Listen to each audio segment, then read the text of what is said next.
The storm comes in fast and mean, the kind that swallows the Las Vegas skyline whole and turns the neon into smeared watercolors bleeding down plate glass. It is 11:47 on a Tuesday night when Mara Voss, 26, brilliant and quietly breaking, runs barefoot down the 14th floor corridor of the Obsidian Crown Hotel. Her dress is torn at the shoulder. Her left cheekbone is purpling where a ring caught her wrong. She is not crying. She stopped crying 8 months ago, and she hates herself a little for that, for how efficiently grief can hollow a person out until there is nothing left to cry with. She runs because she has run out of other options. 3 hours ago, Cole Hargrove, her fiancé, her benefactor, the man who taught her what safety felt like, and then used that knowledge like a scalpel, told her what would happen if she did not sign the documents his lawyers had placed on the dining table of their penthouse suite. He said it quietly, the way he said everything, with his hand resting on her wrist in a way that looked like tenderness from across the room.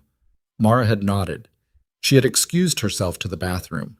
She had climbed out a window onto a service ledge in the rain and descended 11 floors using a maintenance ladder she prayed would hold her weight. It held.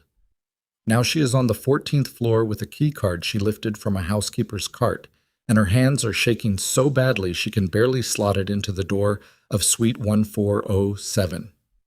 She is not thinking clearly. She has not been thinking clearly for years.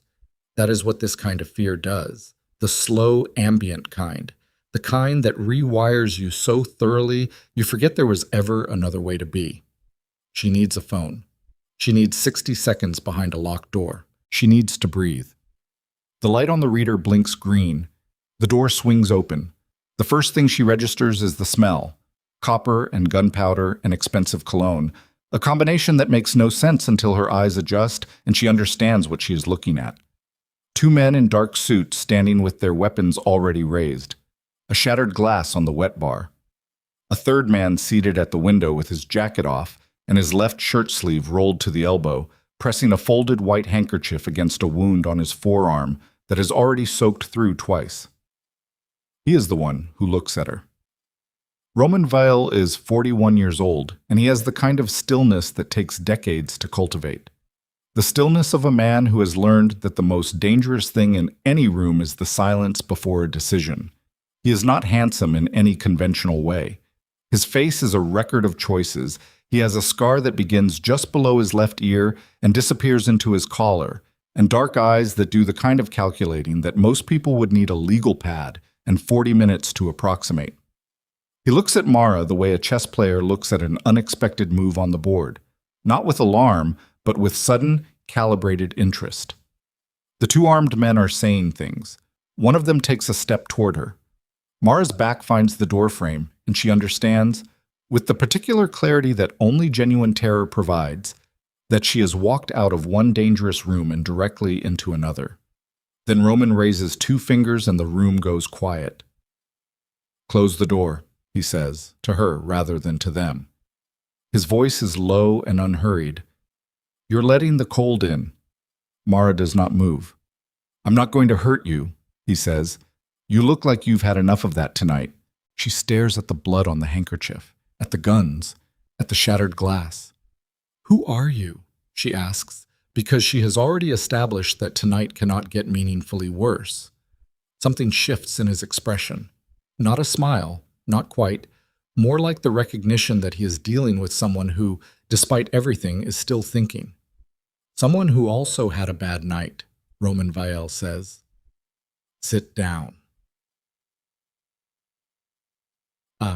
She does not sit. She stands with her back against the wall near the door and watches while Roman's men, she will later learn their names are Dutch and Pryor, work the room with the practiced efficiency of people who have cleaned up after violence before. The broken glass disappears.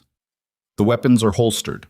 Someone produces a first aid kit of professional quality, and Roman rebandages his arm himself without asking for help and without making a sound that suggests it costs him anything. Mara watches all of this and thinks, who is this man? She already knows the answer, on some level. You live in Las Vegas long enough, and you learn to read certain rooms the way you learn to read weather, the texture of the security, the quality of the suits, The way everyone in the room orients themselves toward him even when they're not looking at him, like flowers toward a light source they've stopped consciously acknowledging. She knows who Roman Vale is, the same way she knows what voltage feels like, not from study, but from exposure to the field. The Vale organization. Underground. Intergenerational. Legitimate on the surface and operational 6 layers below it, running through Las Vegas and spreading east along financial fault lines that the FBI has been mapping unsuccessfully for 11 years. Roman Vale inherited it at 32 when his father, Gerard Vale, died of a stroke rather than the assassination everyone expected. He has led it for 9 years with a combination of intelligence and controlled brutality that has kept rivals cautious and federal prosecutors frustrated. Tonight, someone shot at him in the parking structure of the Obsidian Crown. They got his arm and 2 of his men got nothing at all, which Roman has not yet decided whether to consider a success or humiliation. He studies Mara while his men move around him. Barefoot, torn dress, the particular hollow look of someone who has been afraid for so long the fear has become structural. He has seen that look before, not on a woman in a hotel corridor, but on soldiers, on men who have been in the wrong situation for the wrong amount of time and absorbed too much of it to discharge cleanly. "Who's looking for you?" he asks. She blinks. "How do you know someone is?" "Because nobody runs like that without someone behind them." A beat. She decides something. He can see it happen, the small internal calculation that resolves into a kind of reckless honesty. "My fiancé." "What does he want?" "My signature." She pauses. "And then probably my silence." Roman holds her gaze for a long moment. Then he says, to Dutch without looking away from her, "Pull whatever you can on a Cole Hargrove. He's in this hotel tonight. Find out why." Dutch leaves. Pryor stays, positioned near the window, and Mara understands that she is not exactly a prisoner and not exactly a guest, and that the distinction, for now, does not matter enough to fight about. "You know my name," she says. "I heard you mention it in the corridor. You were on the phone." She was not on the phone. He is testing something. "Mara," she says. "Mara Voss." He nods, as if she has confirmed something rather than introduced herself. "Roman Vale," he says. "I know who you are." "Then you know you're safer in this room than wherever you were going." She looks at him for a long moment. Outside, the storm does something dramatic against the window, a sustained gust that makes the glass flex and moan, and the neon of the strip bleeds and shimmers 40 stories below like a city on fire seen from a safe distance. "For how long?" she asks. Roman Vale picks up his jacket from the back of the chair and shrugs into it, careful of the arm, and the gesture contains inside it an entire philosophy. We deal with what's in front of us. We don't speculate past the next move. "For tonight," he says. "We'll see about tomorrow." Dutch comes back in 22 minutes. What he found takes 11 minutes to explain, and by the time he is done, the room has gone very quiet in a different way than before. Cole Hargrove has been busy. Not the kind of busy that shows up on a calendar. The kind that shows up when you pull the LLC registration trail on 47 shell companies and follow the beneficial ownership disclosures 3 layers deep until you hit a name that repeats. Eleanor Voss. Mara's grandmother, dead 18 months. The estate's still technically in probate, except it shouldn't be, because it should have cleared 6 months ago. And the reason it hasn't is that someone has filed 17 separate legal instruments designed to extend the process until Mara, as sole heir, can be convinced or coerced into signing a series of trust transfers that would redirect the entire estate, valued at the most conservative estimate at $260 million, into a network of accounts controlled by a holding company that does not appear in any public registry. Hargrove's Holding Company. Mara listens to all of this the way people listen to diagnoses. Not with surprise exactly, because some part of her has known that something was wrong, has known it in her body the way bodies know things before minds will admit them, but with the particular grief of having the knowing confirmed in words. "He was never going to let me sign and walk away," she says. It is not a question. "No," Roman says.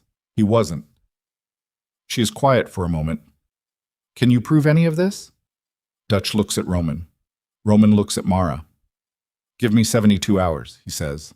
Outside, the storm reaches its peak, rain hammering the glass so hard it sounds like static, like the city is being broadcast from somewhere very far away. And Mara Voss, who has spent the last 3 years being carefully and systematically unmade by the man who claimed to love her, makes a decision. She sits down. Part 2. The escalation. The 72 hours become a week. The week becomes something else. Roman moves Mara to a secondary location. Not a safe house in any melodramatic sense, but a clean apartment on the 31st floor of a building in Henderson that the Vale organization maintains for reasons that are never explained to her and that she has the good sense not to ask about. Dutch checks on her twice a day. Pryor is stationed in the lobby. She has her laptop, a borrowed phone, and access to a secure network that Roman's people set up in 40 minutes with a professionalism that would impress anyone who has ever waited 6 days for a cable technician. She works. It is what she does when everything falls apart. She works, she follows the numbers, she finds the shape of things in data the way other people find it in prayer. And what she finds, now that she has the right architecture and the right access, and 3 years of suppressed suspicion finally given permission to look, is extraordinary. Cole Hargrove has not been defrauding her for 18 months. He has been defrauding her for the entire 3 years they have been together, and he started before the relationship. Started when he first identified Eleanor Voss's estate as a target and engineered the introduction to her granddaughter with the patience and specificity of a man who had done this before, because he has done it before. 2 previous relationships, both women substantially younger, both women with inherited wealth in probate. The first woman, Diana Cross, signed what she was told to sign and spent 4 years trying to prove what had happened before giving up. The second woman, whose name in the files is redacted but whose case number Mara finds in a federal court archive from 9 years ago, did not survive the process. Mara sits with that for a long time. When Roman comes to the apartment that evening, he has been coming in the evenings, not for any stated reason, just showing up and staying for an hour or two, talking or not talking with equal comfort. She hands him the research and watches him read through it. He reads it the way he seems to do everything, without visible reaction, processing thoroughly, deciding before he speaks. The second woman, she says, I saw it. His lawyers buried it. They did. He sets the laptop down. They won't bury this. She looks at him. How can you be sure? Because this time someone else is pulling the thread. Cole Hargrove knows Mara is gone by the second morning. His search of the hotel takes 6 hours and produces nothing. He files a missing persons report that goes nowhere because he has contacts in the Metropolitan Police Department who ensure that it goes nowhere, and he spends 48 hours running his own intelligence operation through the private security firm he retains. Halcyon Risk Group, 47 employees, nominally a corporate security consultancy, and in practice a tool for exactly these kinds of problems. Halcyon finds the apartment building in Henderson on day 4. They do not find which floor. Roman's people become aware of the surveillance on day 5 and don't move Mara. Moving her would confirm they know, and knowing that Halcyon doesn't know which floor is worth more than the comfort of relocation. But the attacks accelerate in other directions. The attorney managing Eleanor Voss's estate, a 73-year-old named Walter Frame, who has been practicing probate law for 40 years with the kind of meticulous integrity that makes him essentially incorruptible, receives a visit from 2 men who deliver a message about his daughter's children and the specific school they attend. Frame calls Mara's emergency number 4 hours later, his voice steady in the way that veteran men go steady when they are genuinely frightened. A financial forensics expert that Roman's people engaged to authenticate the forged documents is found to have accepted a wire transfer of $300,000 into an account that was open in his name without his knowledge. The transfer is designed to look like a bribe. His professional license is suspended pending investigation the same day. 2 of Roman's most trusted information brokers, men who have worked for the organization for over a decade, stop returning calls within the same 48-hour window. When Dutch investigates, he finds that both men have been approached with offers that represent 5 times their annual retainer. One took the offer. One didn't take the offer but went dark anyway, for reasons that Dutch has a theory about and Roman listens to without commenting. The world is tightening. Mara feels it the way you feel a change in barometric pressure. Not as a specific thing, but as a shift in the quality of the air, a heaviness that settles in the chest before your mind has caught up with what it means. She and Roman begin talking differently. Not about the case, they have always talked about the case, but about the architecture underneath it. He tells her about his father, briefly, in the way men of his particular formation tell stories about fathers, obliquely, with gaps where the hardest parts live. She tells him about her grandmother, about the summer she spent at 17 learning to read balance sheets in the back of Eleanor Voss's study, while the old woman ate crackers and cross-examined her on depreciation schedules with the gentle ferocity of a woman who had built something from nothing and intended to make sure someone worthy received it. She knew what she was leaving you, Roman says. She knew exactly, Mara says. She wanted me ready. Were you? She thinks about it honestly. I thought I was. He nods.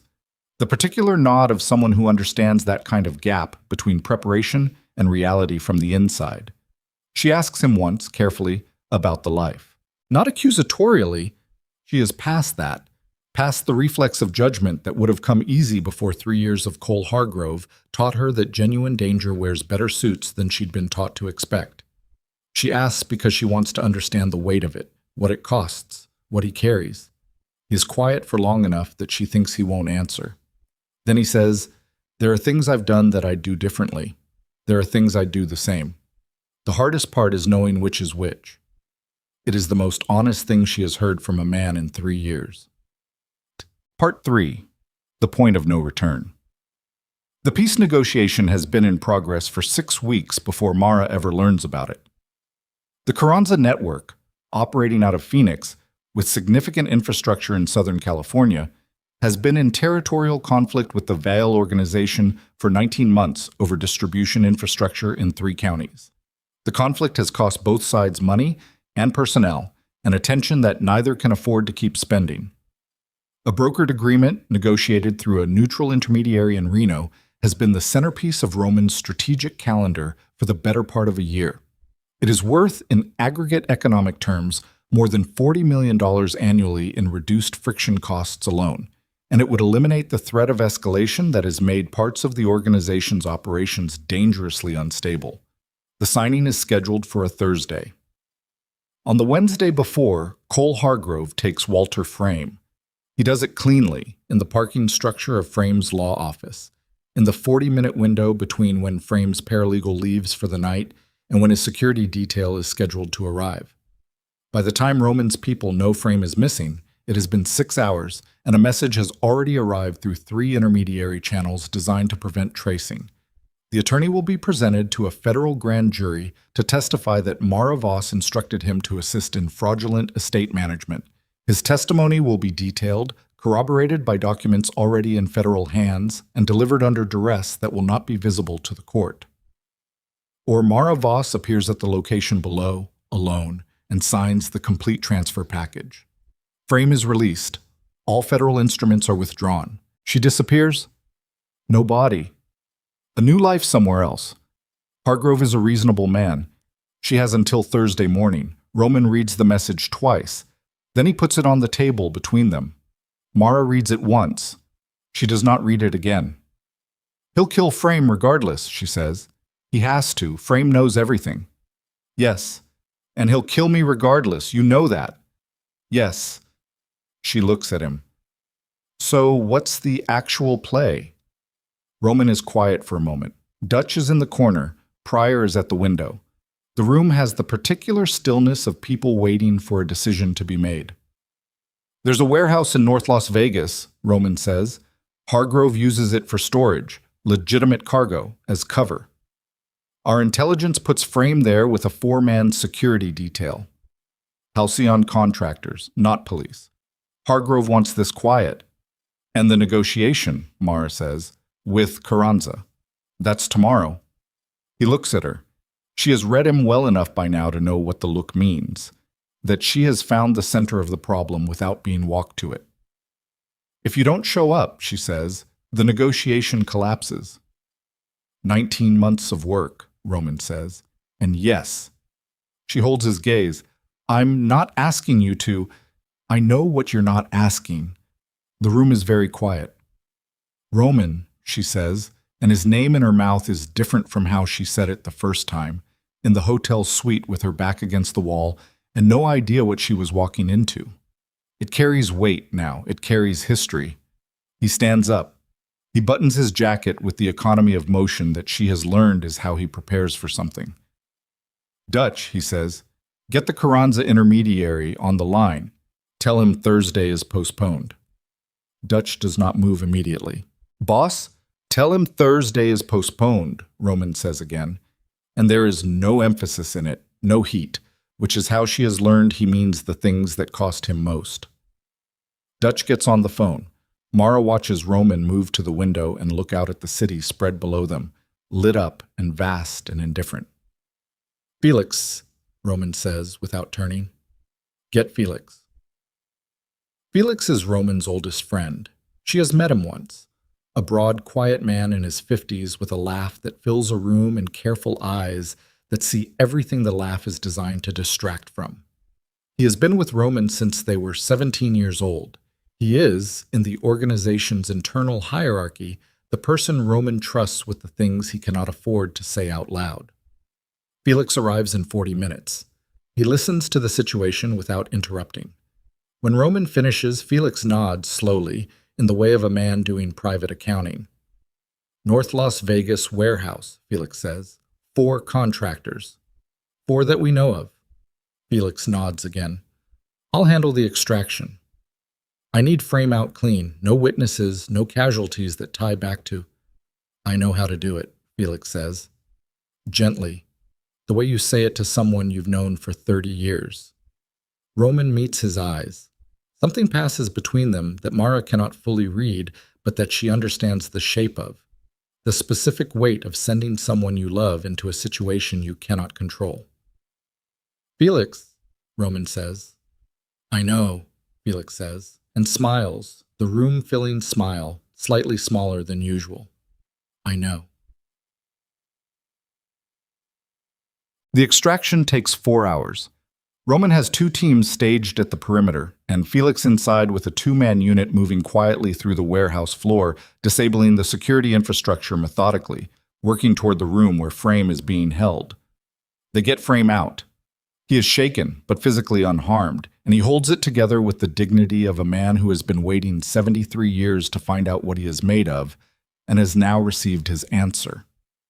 Felix is covering the rear exit when the last Halcyon contractor, one who was not in the original intelligence briefing, who came in through a side door after the perimeter team's count was already done, comes around a concrete pillar. The gunshot is a single, clean sound in the empty warehouse. Roman hears it through the radio. He knows before Dutch tells him. He knows from the silence that follows, the specific quality of the silence, the way the frequency sounds when the person who is supposed to speak doesn't. He says nothing. He keeps moving. He does not stop moving for a long time. Part 4. The climax. Mara learns about Felix the way she has learned about most things in this world, from Roman's face, which tells her before his words do. She does not try to say the things people say. She finds his hand in the dark of the SUV and holds it, and he lets her, and that is enough for now. There is grief to be carried. There is also work to be done. The 2 things will have to exist together, which is not the worst arrangement she has ever been asked to tolerate. The plan she develops over the next 18 hours is not complicated. Complicated plans have too many moving parts that can be disassembled. This one has 3 components: a location, a recording, and a man who still believes he controls the narrative. The location is the Meridian Casino, a $400 million project 13 months from opening, currently a skeleton of steel and concrete on the south end of the Strip. Hargrove has a 20% stake in the development. He has met with the project managers on site twice in the last month. He knows the building. He will believe, if the right channel delivers the right message, that Mara has chosen this location because she is trapped and running out of options and has finally accepted what is being offered. He will believe that because he has always believed she is less than she is. This is, Mara has decided, his most expensive miscalculation. The message goes out through Walter Frame's office line, a channel Hargrove's people are monitoring and therefore a channel he will trust. Frame, who is now at a location outside Nevada under Roman's protection, has authorized the use of his number. The message is brief. Mara is at the Meridian site. She is alone. She will sign. Roman's people are in position at the Meridian by the time Hargrove's convoy arrives. 2 vehicles, 6 Halcyon contractors, and 2 of Hargrove's personal security, plus Hargrove himself, which is more than they expected and less than they feared. Mara is already inside. The building at night is its own kind of violence. Rain coming through the open floors and sheets, emergency lighting running on generator power and painting everything in pulses of sodium orange, the exposed steel overhead dripping and groaning against the wind. It smells like concrete and rain and the specific chemical note of construction materials that haven't yet been sealed in. Her feet on the bare floor make almost no sound. She has worn the right shoes for this, for once. She is in the east wing of what will eventually be the main gaming floor. 400,000 square feet of unfinished space with temporary lighting rigs and scaffolding running floor to ceiling and cables trailing across the ground like the shed skins of something enormous. She has walked the space twice in the last 8 hours, has the architecture memorized, knows where the sight lines open up and where they compress. She also knows where the audio is. The device is small and current generation and tucked into the interior pocket of her jacket, and it will record in conditions considerably worse than this. She has done her research. Cole Hargrove enters the building from the north. She hears his footsteps before she sees him. Confident, unhurried, the walk of a man who has never fully understood what it cost other people to accommodate him. He steps into the pool of emergency lighting with his coat over his arm and his hands visible, a theatrical gesture towards safety that she finds almost charming in its audacity. He looks older than she expected, or perhaps just more accurately himself. "Mara," he says. His voice is warm. This has always been his genius, the warmth, the specific frequency of it, calibrated to read his care. "I'm glad you called." She does not move. "Walter Frame," she says. "He's fine. He's already been released." He spreads his hands. "I told you I was reasonable." "You released him after he was extracted," she says. "After your contractors were dealt with." A pause. The warmth in his face doesn't disappear.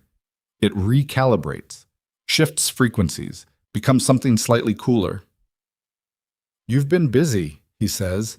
"Your new friend." "Say what you need to say, Cole." He moves closer.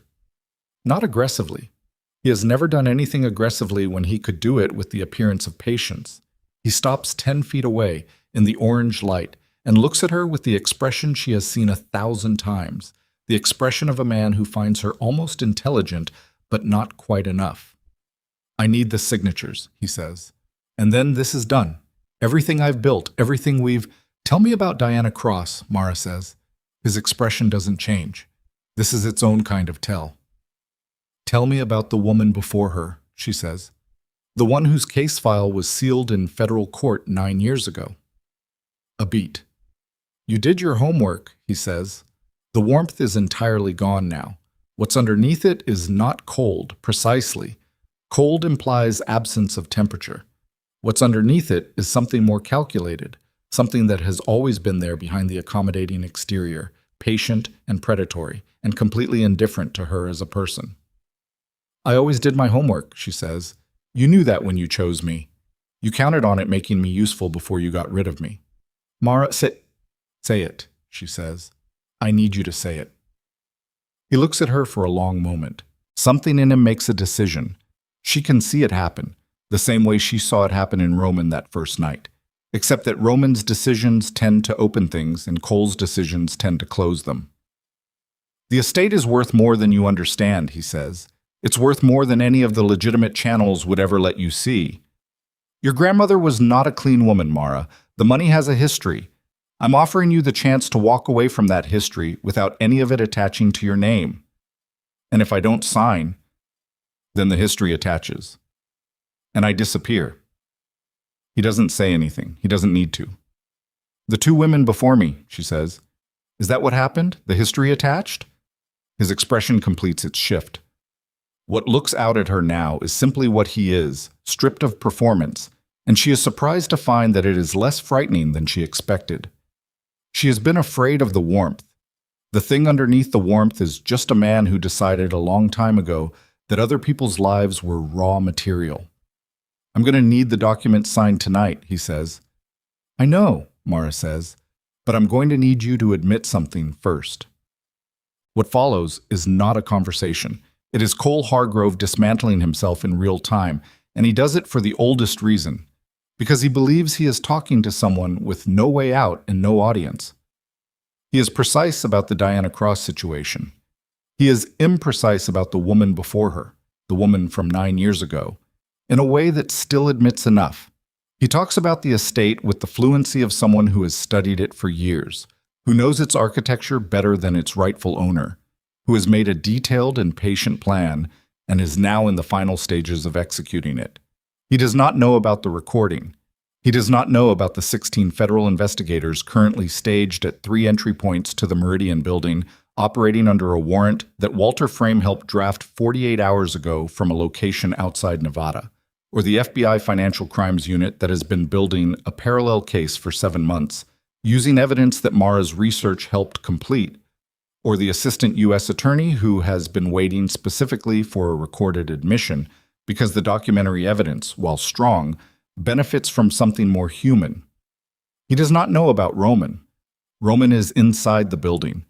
He has been inside the building since 40 minutes before Hargrove's convoy arrived, moving through the construction scaffolding with the careful, specific economy of a man who has been doing this long enough to understand which risks are worth accepting and which are just vanity in disguise. When Hargrove's security team detects the federal perimeter and the shooting starts, 3 of them breaking toward the south exit, while 2 more fan out through the gaming floor looking for Mara, Roman is already between Hargrove and the door. The next 9 minutes are not elegant. They are not cinematic in the way the movies have taught anyone to expect violence to be. They are loud and physical and move fast through the dark and the rain and the construction debris, through corridors of scaffolding that turn orange in the emergency light and then go black again. 2 men who have both survived a great deal dealing with men who have survived less. Roman takes a hit, something above the knee, a glancing blow from scaffolding rather than a bullet, which he won't know until later and which does not slow him enough to matter. He reaches the east wing in time to find Mara and Hargrove in the gaming floor, Hargrove with a weapon now that his security has distributed, pointing it at her with the expression of a man who has run out of more elegant options. Roman comes around the far edge of the scaffolding without announcing himself. What happens next is fast and decisive, and Hargrove is on the floor with his weapon 6 feet away before he has fully registered the new variable in the room. Mara is looking at Roman. Roman is looking at Hargrove. Don't, Mara says, and she is not talking about the situation. She is talking about something older and more specific, about what it costs to do the irreversible thing when the reversible thing is still available. She has learned his language well enough to say it in one word. Roman looks at her. He steps back. The federal agents come through 3 entrances simultaneously, 30 seconds later. Cole Hargrove is arrested on the gaming floor of the unfinished Meridian Casino at 2:14 in the morning. He does not say anything as they put his hands behind him. He looks, at the moment of arrest, less like a man who has been caught and more like a man who has been solving a problem for so long that he has forgotten what it would feel like for the problem to end. The recording is transferred to federal custody. Walter Frame's testimony is secured. The forensic financial documentation, combined with Mara's research and the FBI's 7-month parallel investigation, constitutes one of the more comprehensive financial crimes packages the Nevada District has processed in a decade. Mara stands in the rain on the unfinished gaming floor, wet and exhausted, and watches them walk him out. She thought she would feel something specific when this moment came. She finds that she feels something more general, a lessening, a reduction in the ambient weight that she has been carrying for so long she had forgotten it wasn't structural, like putting down something heavy that you have been holding for years without ever making the deliberate choice to pick it up. Roman comes and stands beside her. He is limping slightly, which he will deny later, and his jacket is torn at the shoulder, which he will not. "It's done," she says. "It's done," he says. Outside, through the open floors of the building, the Las Vegas Strip blazes and shimmers. The rain is easing. The storm that started all of this is finally breaking, moving east toward the desert, taking its noise with it, and leaving behind the particular quiet that only comes after weather. Part 5. The Resolution. 6 months after Cole Hargrove is arrested, the case is still moving through federal channels with the methodical momentum of a process that has been given everything it needs to finish. The guilty pleas begin in the 4th month, the attorneys first, then the financial intermediaries, then the executives of 2 shell companies who read the evidence and understood immediately that the most economical choice was cooperation. Halcyon Risk Group's operating license is suspended pending criminal investigation. 3 of its principals are indicted. Diana Cross gives a deposition from her home in Portland, and her voice on the video link is steady in a way that Mara suspects cost her a great deal to achieve, and that she has been practicing for 9 years. The woman from 9 years ago, her name, Mara finally learns, is Joelle Whitmore, did not die. She was made to disappear financially and legally, stripped of assets and identity in a way that left her alive but effectively erased. She has been living under a different name in a small city in Montana. The legal team that Mara retained, one of the best in the country, begins the process of restoration. It is slow and it will not be complete, and Mara knows that some losses are not undone, only acknowledged. But acknowledged is not nothing. Acknowledged is, in fact, rather a lot. The Eleanor Voss estate clears probate in month 5. What Mara inherits is not just money. It is a record of a woman who spent 60 years building something with the specific intention that it survive and grow and serve. Eleanor Voss's private papers, which Mara reads across 3 long evenings with a glass of water and a growing understanding of how little she actually knew about her grandmother, reveal a person of considerably more complexity than the cross-examinations over depreciation schedules suggested. Eleanor had known, toward the end, that something was wrong. She had not known what. She had added a codicil to her will that nobody had found, buried in a secondary document written in her own hand addressed specifically to Mara, that said, "You were always the right person for this. Don't let anyone tell you differently, particularly the ones who say it kindly." Mara sits with that for a long time. Then she starts making calls. The foundation takes 4 months to structure and a 5th month to capitalize. Voss Forward is not a large organization in its early iteration. 8 employees, 2 program areas, a board of 7 people who between them have more combined experience in domestic violence advocacy, legal aid, and emergency shelter operations than any 12 people Mara has ever met. Its operating budget in year 1 is $12 million, sourced entirely from the recovered estate. Its mandate is specific: emergency financial and legal assistance for survivors of domestic abuse with particular attention to financial coercion and inheritance fraud, which turns out to be a more prevalent crime than anyone was adequately tracking. Walter Frame joins the board. He accepts the appointment with a dignity that makes Mara understand why Eleanor trusted him for 40 years. Joelle Whitmore, when she is contacted, does not respond for 3 weeks. When she does respond, it is a single email with no preamble. "I'd like to talk about what a program for people in my situation would actually need." Mara writes back within the hour. Roman dismantles things slowly, which turns out to be the only way that works. The criminal infrastructure of the Vail organization is not a structure that can be collapsed from the outside. A decade of federal effort has established that definitively.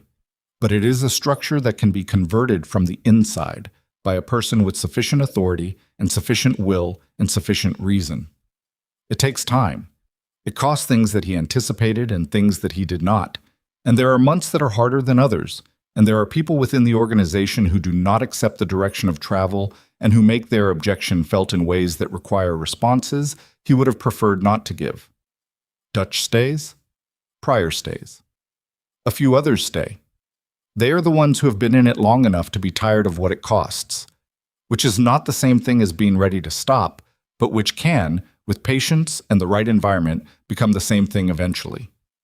Roman sells businesses and retains businesses and converts businesses, and the line between legitimate and otherwise shifts by degrees, the way lines always shift, not in a single gesture, but in 100 small decisions accumulating into something that, looked at from far enough away, constitutes change. He is not finished. He suspects he will not be finished for a long time. He has made peace with the timeline in the way that a person makes peace with any inherited debt, not by pretending it is resolved, but by committing to the full payment regardless of how long it takes. He talks to Mara about it, in the evenings, in the apartment in Henderson that has stopped feeling like a staging ground and started feeling like somewhere that belongs to something real. She listens without offering him easier language for it.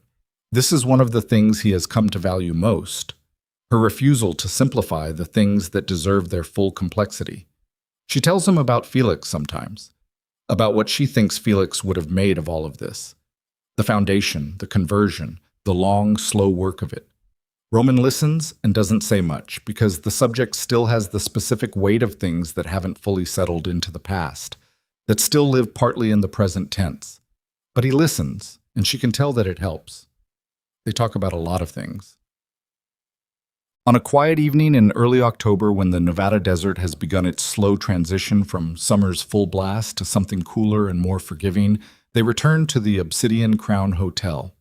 It is not a planned trip. It is not exactly a sentimental one. They're in the area.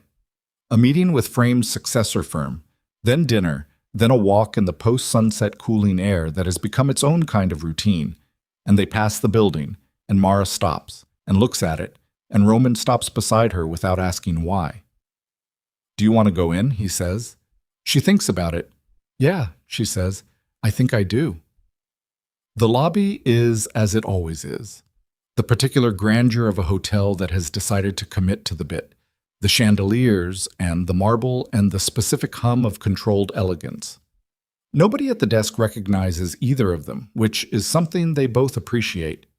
They ride the elevator to the 14th floor in silence that is the opposite of the silence of those first hours in the hotel suite. That was a silence of assessment, of two people calculating unknowns. This is a silence of the kind that only accumulates through time and honesty, a silence that is full rather than empty. The corridor is the same, the lighting, the carpet under her feet. She stops in front of suite 1407 and looks at the door. 6 months ago, she says, I was running away from a man who wanted to erase me. Yes? And I opened the wrong door. You did. She looks at the door for another moment.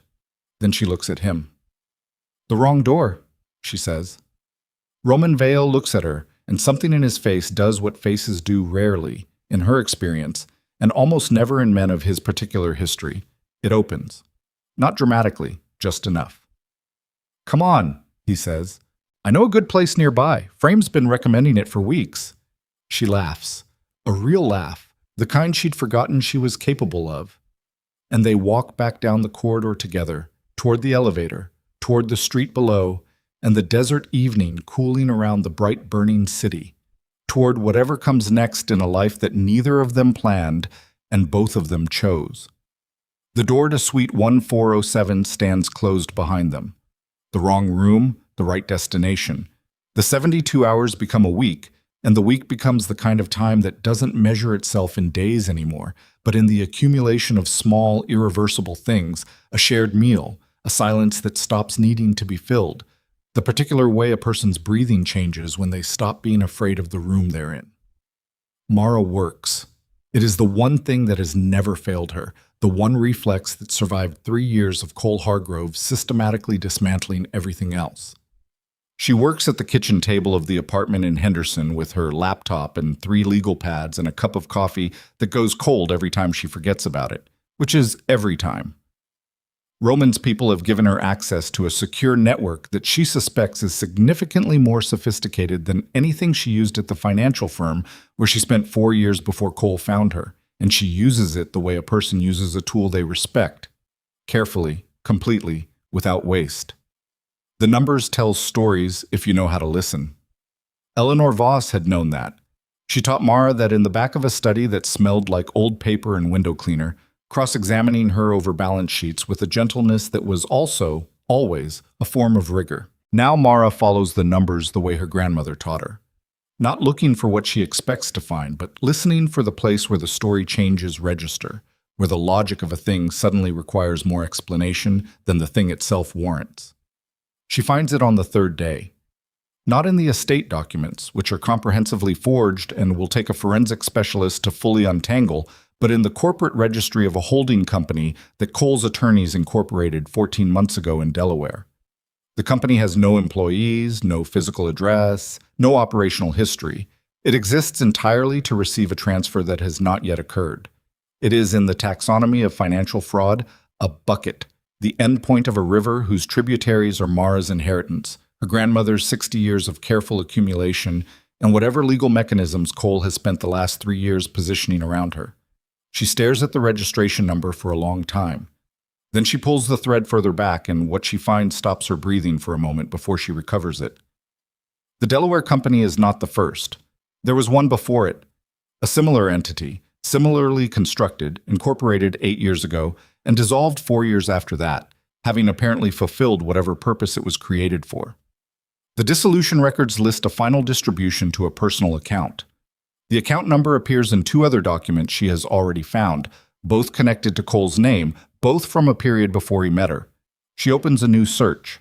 She is looking for a name. It takes 40 minutes and 3 different database accesses, and when she finds it, she sits back in her chair and looks at the ceiling for a moment and understands that what she is holding is not just evidence of what Cole intended to do to her. It is evidence of what he has already done. Diana Cross, 34 years old, currently residing in Portland, Oregon. Occupation: elementary school art teacher. Prior occupation: founder and managing director of a design consultancy worth, at the time of its liquidation 7 years ago, approximately $9 million. The consultancy was liquidated under circumstances that a contemporaneous legal filing describes as irregular but not prosecutable. The filing was made by a sole plaintiff who subsequently withdrew the case. The withdrawal was dated 6 weeks after Diana Cross signed a comprehensive settlement agreement whose terms are sealed. The settlement was brokered by an attorney named Winston Vale. Winston Vale is currently one of the 3 lead attorneys managing Mara's estate probate on Cole's behalf. Mara closes the laptop. She opens it again immediately because closing it doesn't help and she needs to keep moving. She finds the case number for Diana Cross's withdrawn legal filing. She finds the federal court archive reference for a second case, older, 9 years ago, a different plaintiff name, the same Winston Vale on the defense filing. The plaintiff's name in that case is redacted. The case outcome is listed as resolved prior to trial. The docket is sealed at the circuit level, which requires a reason, and the reason listed is safety of involved parties. She writes that phrase down on the legal pad. Safety of involved parties. She underlines it once, then again. She is still looking at it when Roman comes in. He arrives the way he always arrives, without announcement, with the particular quality of presence that fills a room, not by being loud, but by being completely, economically itself. He sets his jacket over the back of a chair and looks at her face before he looks at anything else, which she has noticed he does, which she has stopped trying to decide what to make of. "You found something," he says. "2 things. She turns the laptop toward him. The first one is a woman named Diana Cross. Cole did this before. Not to this scale, but the architecture is the same. Incorporated entity, forged liquidation instruments, settlement with sealed terms. He's practiced. Roman reads for a moment. His face does not change, but something around his eyes does. A slight compression. The look of a man adding a variable to an equation he's already been running. And the second thing? The second thing is a sealed federal case from 9 years ago. She meets his eyes. Same defense attorney. Plaintiff's name redacted. Outcome listed as resolved prior to trial with a safety seal. Roman is quiet. That seal, Mara says, is not for people who walked away fine. He looks at her for a long moment. Then he straightens and moves to the window. Not looking out of it, just standing near it, the way he stands near things when he is thinking rather than deciding. "I'll have someone pull the case," he says. It's federally sealed. I know what it is. She watches his profile. Roman, how bad do you think this gets? He turns back to her. I think Cole Hargrove is a man who has done this long enough to believe he's solved every problem that could come from it. He pauses. Which means he's complacent. And complacent is the one thing I know how to work with. It should not be reassuring. It is slightly, which tells her something about how far she has traveled in the last week from the person who climbed down a maintenance ladder in the rain. She picks up her coffee. It is, predictably, cold. I'm going to need a financial forensics specialist, she says. Someone who can authenticate the forged documents and produce a chain of custody analysis that will hold up in federal court. Roman nods. I know someone. It has to be someone clean. If there's any question about, I know what federal court requires, he says, not impatiently, just flatly, in the way of someone who has navigated enough proximity to legal proceedings to understand their architecture. His name is Carver Mills. He testified in the Arland financial fraud case 4 years ago, the prosecution's side. She considers this. Set it up. Roman picks up his phone. In the corner of the apartment near the door, Dutch looks at the floor and says nothing, which is how Dutch always responds to things he has opinions about that he hasn't been asked for. Mara has learned to read Dutch's silences the way she reads financial statements, for the things they don't say explicitly, but still, if you know where to look, manage to communicate. Dutch, she says. He looks up. What is it? A pause.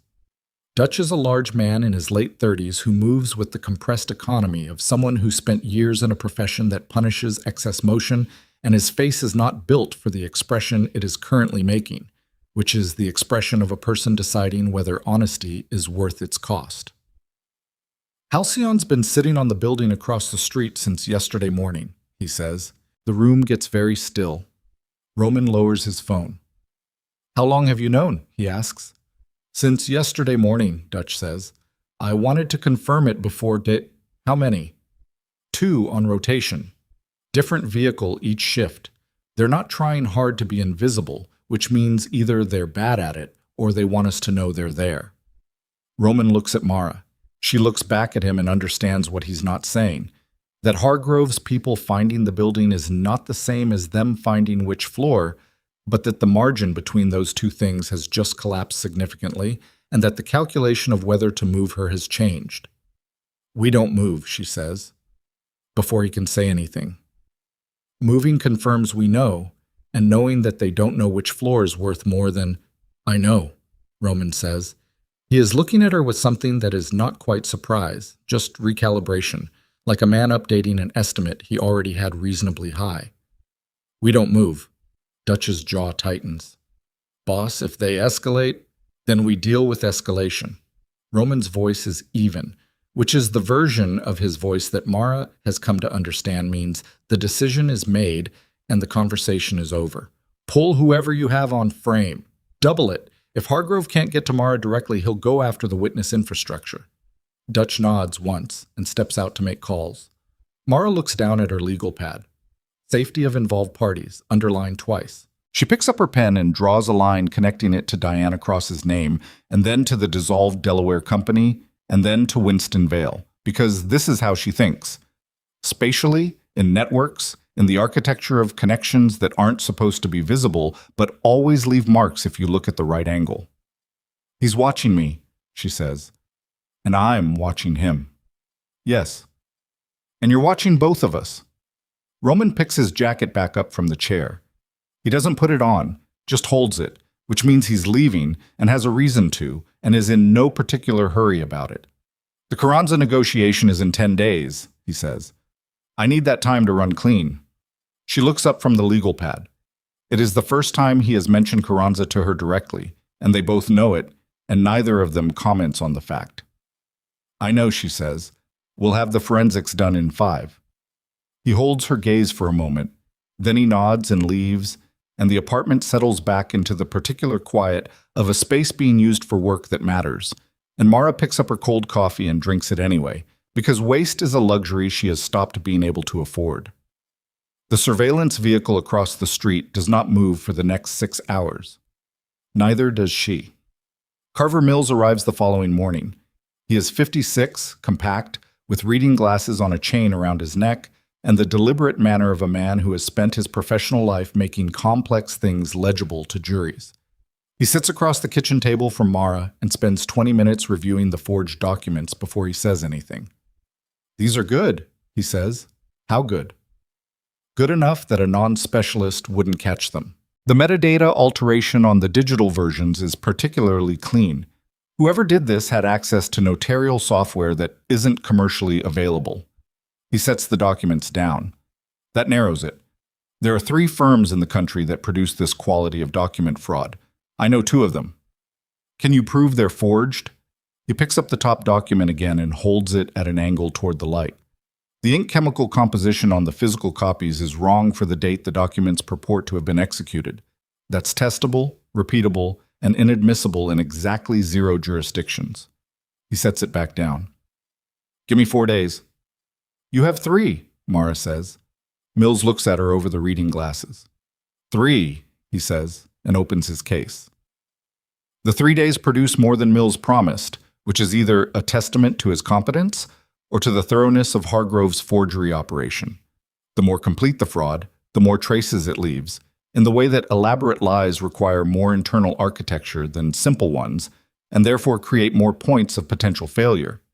Mills produces a 40-page technical report documenting 11 separate categories of document manipulation, with forensic samples, chain of custody protocols, and a plain language executive summary that Mara reads twice and judges courtroom ready on the second pass. She is reading it for the 3rd time when Pryor comes in from the lobby. Pryor is not a man who shows things on his face. He is younger than Dutch by several years, quieter, with the specific stillness of someone who has been in situations that teach you not to react until the complete picture is assembled. He comes in and he stands for a moment without speaking, and Mara closes the Mills report and looks at him. "What?" she says. "The financial forensics expert," Pryor says. "Mills." She waits. 40 minutes ago, someone filed a formal complaint with the State Accounting Board alleging that Mills accepted a bribe to falsify testimony in the Arland case. Pryor's voice is entirely level. His license has been suspended pending investigation. The silence that follows has a particular texture. "That's not possible," Mara says. "The Arland case was 4 years ago. He testified for the prosecution. The complaint includes a wire transfer receipt, an accountant Mills' name, $300,000, transferred 18 months after the Arland verdict." Pryor pauses. "The account was opened without his knowledge. I've confirmed that with Roman. The transfer is fabricated, but the investigation will take 6 to 8 weeks to establish that." Mara sets down the Mills report. She picks up her pen. She puts the pen down. "The report," she says. "Is it still usable?" "Not if his license is suspended. Any testimony he gives, any documentation he's produced, is subject to challenge on credibility grounds. A competent defense attorney spends 4 hours discrediting everything he touched." She is quiet for a long moment. "Cole's people got to the accounting board," she says. Not a question. "Someone did." "How long did we have Mills in this building?" Pryor's expression does not change, but something beneath it does. A slight tightening, a person confronting an implication they've already considered and don't like. 62 hours. "And Halcyon has been on the building across the street for how long?" 71 hours. She does the arithmetic. "They saw him arrive," she says. "They didn't know what he was here for, but they saw him, ran his name, and burned him before he could finish." She picks up the pen again, not to write anything, just to have something in her hand. "That's not a panic move. That's a prepared move. Cole had a list of people we might use, and he had instruments ready to deploy against all of them." Pryor nods. "Who else is on that list?" she says. Pryor says nothing, which is its own kind of answer. Roman calls 11 minutes later. He does not open with pleasantries, which she has stopped expecting. "You've heard," he says. "Yes." "Mills is clean. It'll take time to prove it, and we don't have time." "I know." "I have another name, someone outside the usual channels. She's never testified in a domestic proceeding, which means she's not on any list Hargrove's people would have compiled. She works out of Denver. I can have her here in 18 hours. "Does she produce the same quality of documentation?" A pause, brief. Close enough. Close enough isn't... Mara. His voice shifts. Not softer, but more direct, cutting through the technical discussion to the thing underneath it. One step at a time. Get the documentation rebuilt. We deal with the rest when it's in front of us. She breathes. In through the nose, out through the mouth, the deliberate way she learned to breathe in the months when panic used to come for her at random in the middle of the night, and she had to teach herself to override it before Cole noticed. Fine, she says.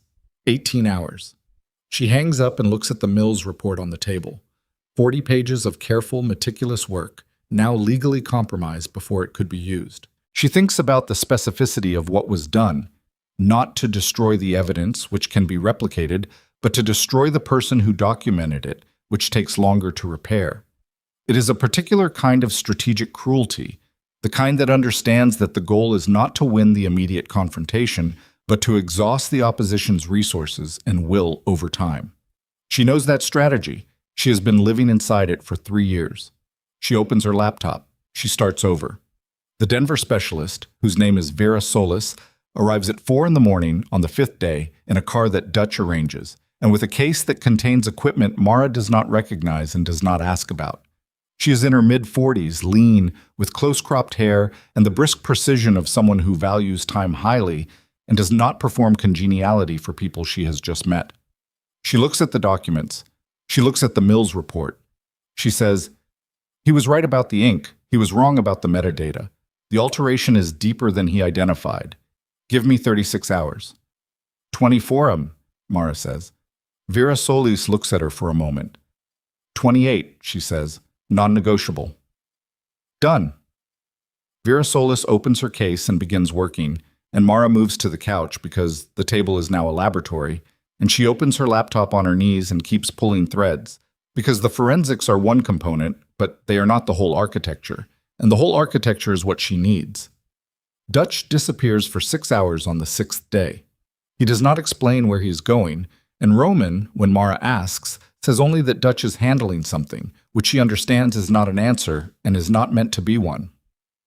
Dutch comes back looking different, not injured, nothing that visible. But something in his face has been reorganized around a fact that wasn't there before he left, and he is quieter than his usual quiet, which is already considerable, in a way that makes the apartment feel smaller. Mara watches him. At midnight, when Pryor is stationed downstairs and Vera Solis has fallen asleep at the kitchen table with her head on her arms, Mara finds Dutch standing at the window, looking out at the building across the street. The surveillance vehicle is there, different model than yesterday, but same position. "What did you find?" she says. He doesn't look at her. "Roman should tell you." "Roman isn't here." Dutch is quiet for a moment. His hands are in his pockets and his shoulders are set in a way that means he's holding something in that wants to come out. And she waits, because she has learned that Dutch will tell you things if you give him long enough to decide to. "The second sealed case," he says. 9 years ago. She goes very still. The plaintiff's name is Joelle Whitmore. She was 29 at the time. She had a startup, medical device company, pre-revenue but strong IP portfolio. Estimated valuation at acquisition somewhere around $30 million. Dutch stops, swallows. Cole Hargrove was the acquirer. "What happened to her?" Dutch turns from the window and looks at her directly, which he does rarely, and when he does, it means the thing he's about to say is something he doesn't want to be responsible for, but is going to be anyway. "She didn't die," he says. "But she was supposed to." The apartment is very quiet.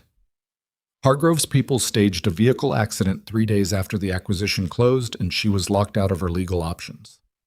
She survived, but she's been living under a different identity since then, in a state I'm not going to tell you, so you can't let it slip accidentally, and the safety seal on that federal case is there because the court was told she was a witness against an organized crime figure and needed protection. He pauses. She wasn't. The seal was granted based on fabricated court documents. Winston Vale filed them. Mara counts her breath. "He tried to kill her," she says. "Yes. And the sealed case is the record of that. The sealed case is what's left of her attempt to prosecute it before she ran out of money and attorneys and will and understood that she was going to lose. Dutch's voice is flat, controlled, the voice of someone delivering facts because facts are more bearable than the emotions around them. She withdrew the case 3 weeks before what would have been trial. 2 days later, someone set fire to her apartment building. She wasn't home. She never went home after that. The window across the street shows nothing.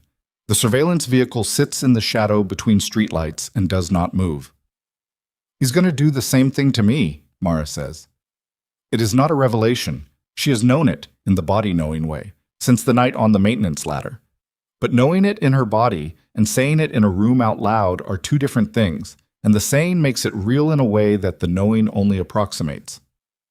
"He's going to try," Dutch says. She looks at him. "That's the difference," he says. And for a moment he sounds less like a man delivering a professional assessment and more like a person who has a specific investment in the outcome of this particular situation. Last time she was alone. She holds that for a moment. Then she nods, once, and goes back to the kitchen table and opens her laptop. Because the thread isn't finished, and she is not done pulling it, and the documents won't authenticate themselves, and somewhere in the architecture of what Cole Hargrove has built, she is going to find the piece that brings the whole thing down. Vera Solis stirs in her sleep. Dutch goes back to the window. The city hums below them, indifferent and neon bright, doing what cities do, continuing. The 28 hours become 32 because Vera Solis finds something on hour 26 that changes the scope of the analysis. And Mara lets it happen because what Solis finds is worth the additional 4 hours by a considerable margin. The forged documents are not the work of one operation.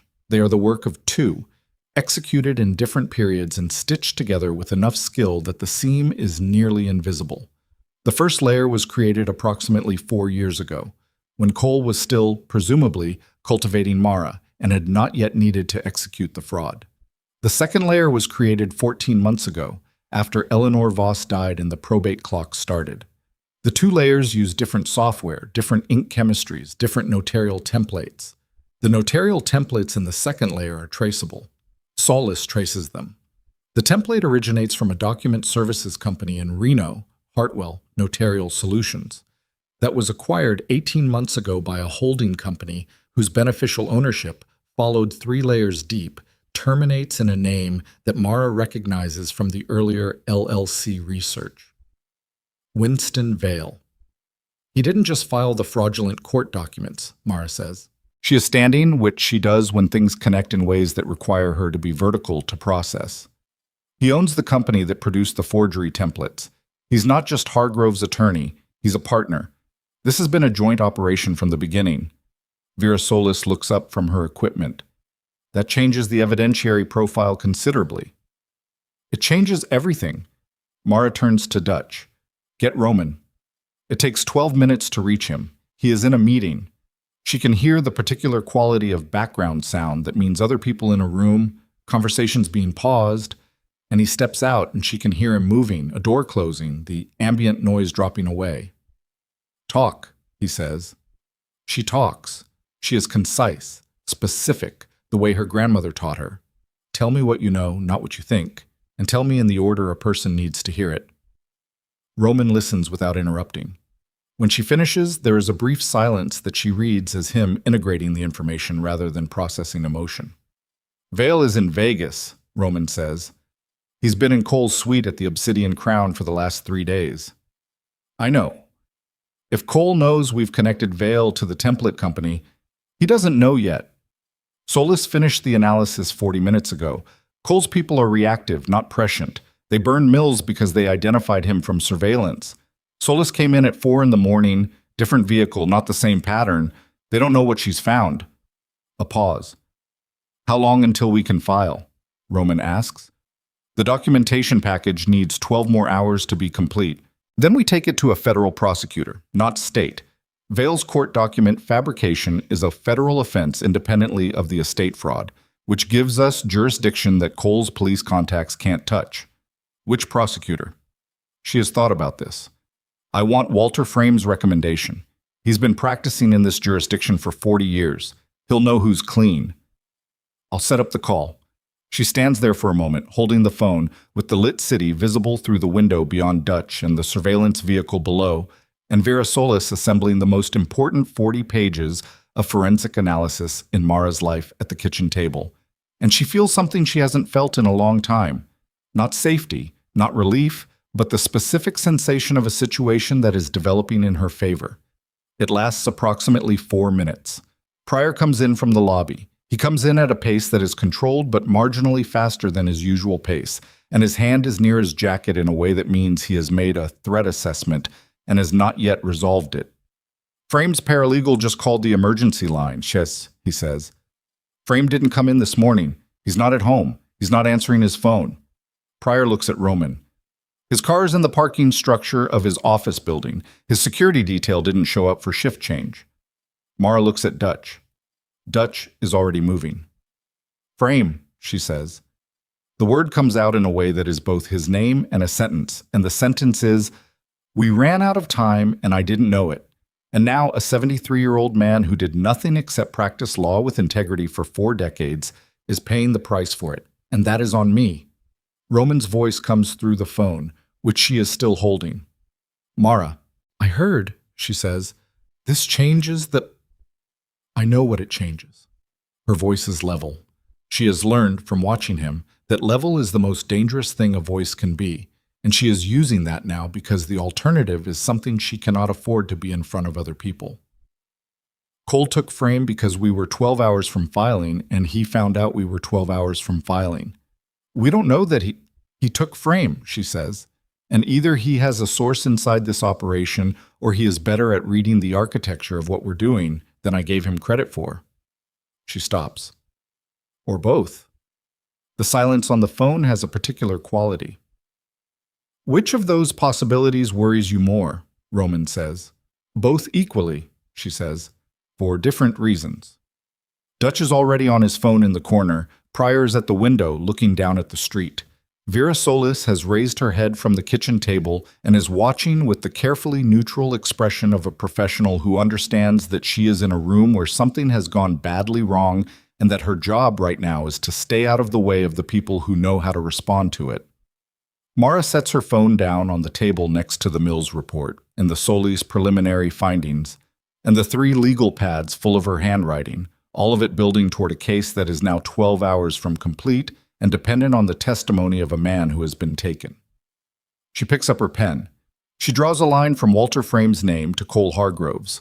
Then she draws a line from Walter Frame's name to Winston Vale's. Then she looks at the network she has built on the legal pad, the 47 shell companies, the 2 prior victims, the forged document operation, the fabricated federal court filings, the Hargrove-Vale partnership, and she understands something that she should have understood sooner, which is that this network has been running for 9 years and has survived everything that has been thrown at it.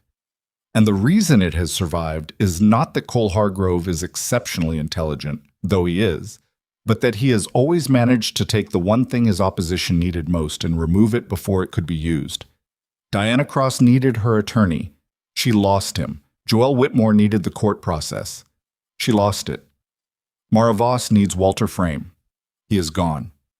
She stares at the legal pad.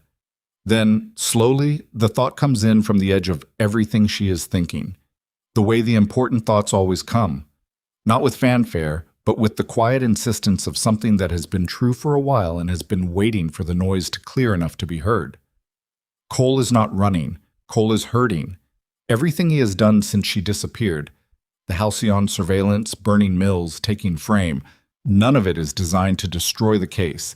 The case documentation exists. He cannot make it not exist. What he is doing is removing every path she has to deliver that documentation to someone who can act on it, and he is doing it while the clock runs down on the one event that might make Roman unavailable to help her, the Carranza negotiation. She picks up her phone. Roman, she says when he answers, how many people knew the date of the Carranza negotiation? A pause that is longer than his pauses usually are. Enough, he says. Enough to be a problem? Another pause. Yes, he says. Potentially. Then Cole knows, she says. He's not just trying to stop us from filing. He's trying to make sure that when the negotiation falls apart because you walk away from it, Both the Carranza network and whatever remains of your internal structure are occupied with managing that fallout. She stops. He's going to deliver the ultimatum through Frame, Roman. He's going to make Frame the messenger, and the message is going to be timed for exactly when walking away costs you the most. The phone is very quiet. Then Roman says, in a voice that is completely, absolutely controlled, "He already has." She waits. "It came through 40 minutes ago," Roman says. "While you were talking to Pryor, I was going to tell you when I—" He stops. The message says Frame will be presented to a federal grand jury to testify that you directed him to assist in fraudulent estate management, detailed testimony, corroborated documents, or you appear at a location to be specified alone and sign the complete transfer package. Frame is released. You disappear voluntarily. A pause. He calls it a new life. Somewhere else. Mara looks at the legal pad, safety of involved parties. She looks at the network she has built. 47 companies, 3 victims, 1 attorney, 1 partnership, 12 hours from completion. And she looks at the window where the surveillance vehicle sits in the dark below. And she looks at Dutch in the corner and Pryor at the window and Vera Solis at the kitchen table, all of them watching her. And she understands with the particular clarity of a moment that will not repeat itself that she has arrived at the place where there are no longer any good options, only choices about which cost is bearable. She says, "What's the deadline?" "Thursday morning," Roman says, "the day of the Carranza signing." She closes her eyes for 1 second, opens them. "He planned this from the moment I disappeared," she says, "the whole sequence. He always knew it ended here." "Yes," Roman says. "What are you going to do?" The pause that follows is the kind that contains a decision being made. Not deliberated, because the deliberation happened somewhere before this moment, but finalized. The last piece of a calculation that has been running for days settling into its terminal value. "I'm going to get Frame out," Roman says, "and then there's no negotiation left." "I'm going to get Frame out," Roman says, "and then there's no negotiation left." The phone goes quiet. Not dead. She can still hear his breathing, the faint ambient sound of wherever he is standing, but the words are done, and what's left is the weight of what they mean. Mara keeps the phone pressed to her ear for a moment longer than necessary, not because she expects him to say anything else, but because the alternative is putting it down and letting the silence of the apartment fill in around her, and she is not ready for that yet. She puts it down anyway. Dutch is looking at her. Pryor is looking at her. Vera Solis has closed her equipment case and is sitting with her hands folded on top of it, in the manner of someone who understands that her part of this evening has concluded and that what comes next is outside her jurisdiction. "Solis," Mara says, "finish the documentation package. Everything you have, everything Mills produced before the license suspension, cross-referenced and formatted for federal submission. I need it complete and portable in 6 hours." Solis opens her case again. She does not ask questions. Mara looks at Dutch. "Where is Frame being held?" "Roman's working that. I'm asking what you know right now." Dutch holds her gaze for a moment. "Industrial Corridor, North Las Vegas. There's a cold storage facility that Halcyon has used before. It shows up in 3 separate surveillance reports over the last 2 years as a staging location for sensitive transfers. It's legitimate on paper, registered to a logistics company that does refrigerated freight. Real employees, real operations, real cargo on the ground floor." He pauses. "The upper level is different. How many of Cole's people?" 4 confirmed Halcyon contractors. Possibly more we haven't identified. "And Frame's condition?" Dutch does not answer immediately, which is itself an answer about the limits of what he knows and what he is willing to say in the absence of certainty. "He was taken clean," Dutch says. "No violence at the point of grab. Cole needs him functional. Frame's value is his testimony, not his suffering." Mara nods. This is the calculation she has already made, and it is the one piece of this situation that she is holding on to because it is the only piece that gives her any room. She sits down. She opens her laptop. She's not done. There is something she has been circling for 2 days without landing on it. A gap in the architecture of Cole's operation that she can feel the shape of without yet seeing the thing itself. It is the gap between what Cole knows and when he knows it, and the question of how he has been closing that gap so efficiently when the information he would need to close it has been, as far as she could verify, secured. She goes back to the beginning. Not the documents, not the LLC filings, not the Hartwell Template Company. Further back. To the first thing, the night in the hotel. The key card. The door of suite 1407 swinging open under her hand. She had been on the 14th floor because she took the wrong elevator from the service corridor. The service corridor she accessed from the 9th floor because that was where the housekeeper's cart was, the one she took the key card from. She had taken that particular key card because it was on top, and it was the first thing her hand found. She had not planned any of it.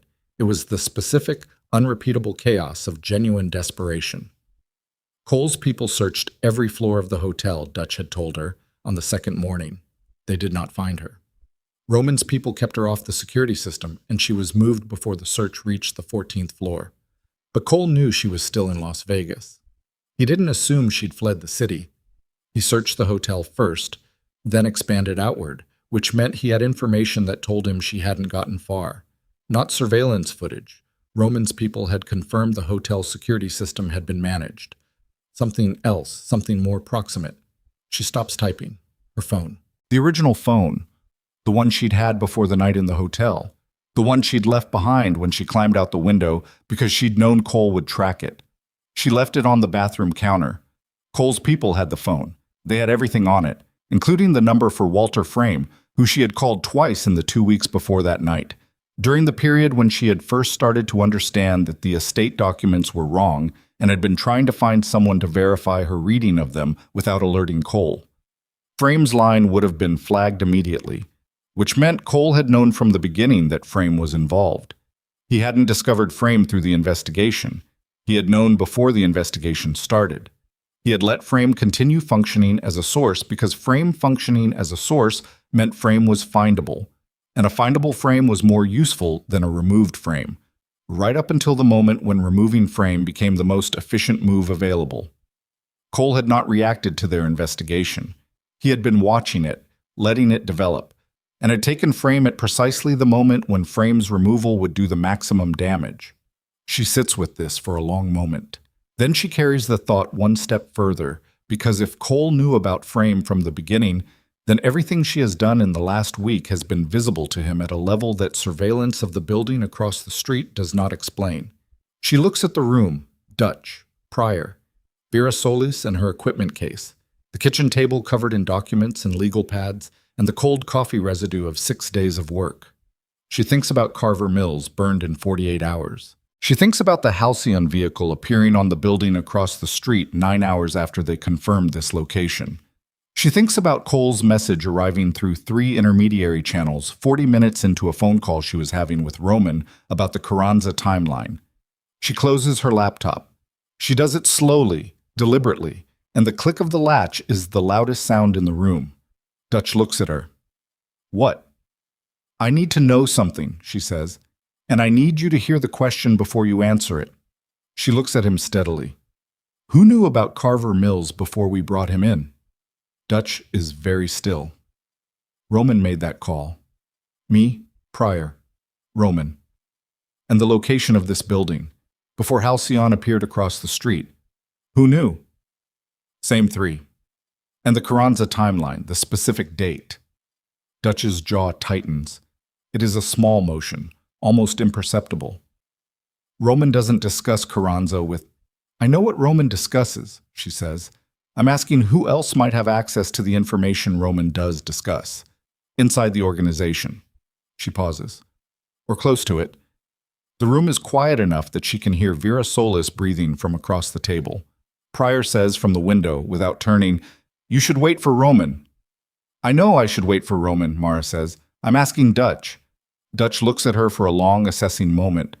Something is happening in his face that she has not seen there before, which is the specific look of a man confronting a question he has already asked himself in private and has not yet resolved. There's one person, Dutch says, who has full visibility on operational logistics and wasn't in the room for any of the decisions we made in the last 6 days. He stops. Who also has a personal relationship with someone in Hargrove's attorney network that predates the current situation by approximately 7 years. The silence that follows is absolute. Who? Mara says. Dutch shakes his head, not refusing, recalibrating. I need Roman on this before I... Dutch. Lena Parrish, Dutch says. The name comes out like something he has been holding by the back of the neck and has finally had to let go. She runs logistics coordination for the organization. She's been with Roman for 6 years. She was Gerard Vael's assistant before that. He stops. She has access to every operational timeline, including Carranza, including safe house locations, including the name Carver Mills because I called her to arrange transport 3 hours before Mills arrived. Pryor's turned from the window. You already suspected her, Mara says to Dutch. Not an accusation, a reading. Dutch looks at the floor. I didn't want to be right. When did you start? 4 days ago. He looks up. There were 2 information brokers who went dark. Roman said one took an offer and one went dark for reasons he had a theory about. The theory was that the second one was scared and hiding. Dutch's voice is even, controlled, and underneath the control is the specific sound of something that has been held very tightly for a long time. The reason I went out yesterday was to find the second broker. I found him. He didn't take an offer and he wasn't scared. He pauses. He'd been trying to warn us. He sent 3 messages through back channels over 72 hours. None of them reached Roman. They were intercepted. The only person with access to those back channels besides Roman is Lena Parrish. Mara stands up. She is steady, which surprises her because the room feels like it should be moving. Does Roman know? She says. I told him an hour ago, Dutch says, while you were on the phone with Solace. And Dutch's expression does what it has never done in her presence before. It cracks, just slightly. A fault line rather than a collapse. But it is there, and what shows through is not the professional competence she has come to rely on, but something much more human and much less resolved. He didn't say anything, Dutch says. He ended the call. Mara moves.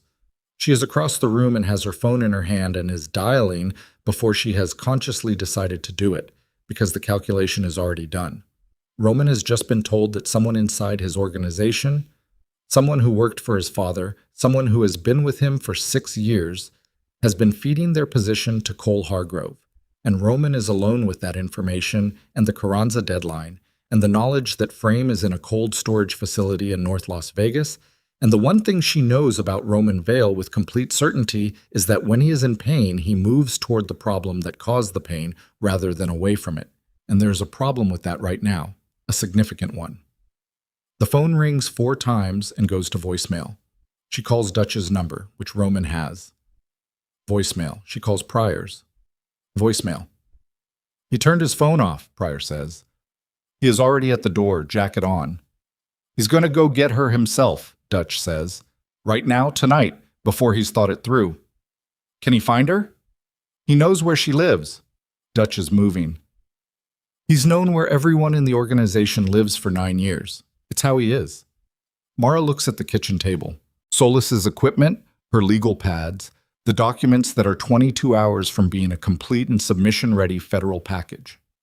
She looks at the window, the surveillance vehicle across the street.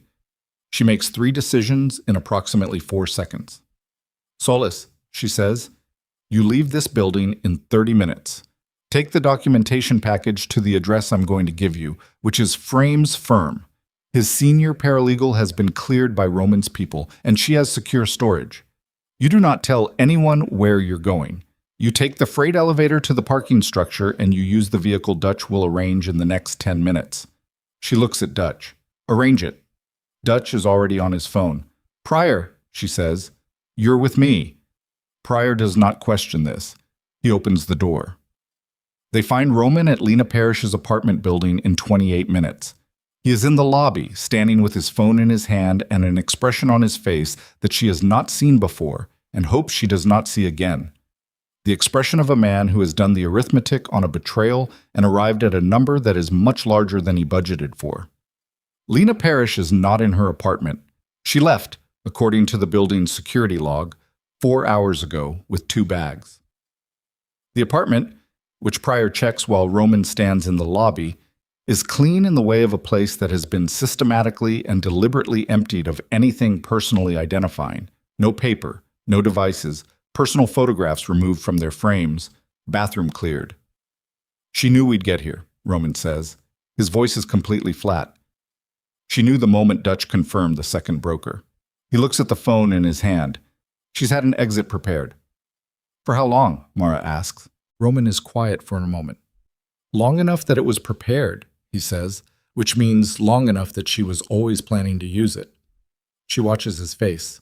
She understands that this is not just about operational security or the case against Hargrove. This is about 6 years. This is about trust extended, which is never an abstract thing, and what it costs when the thing it was extended toward turns out to have been shaped to receive it for a specific and predatory purpose. Roman, she says. He looks at her. Frame first, she says. He holds her gaze. Something in him, the thing that was moving toward Lena Parrish, the thing that was going to do something irreversible if it found her, pulls back from the edge. Not easily, but it does it. Frame first, he says. They move.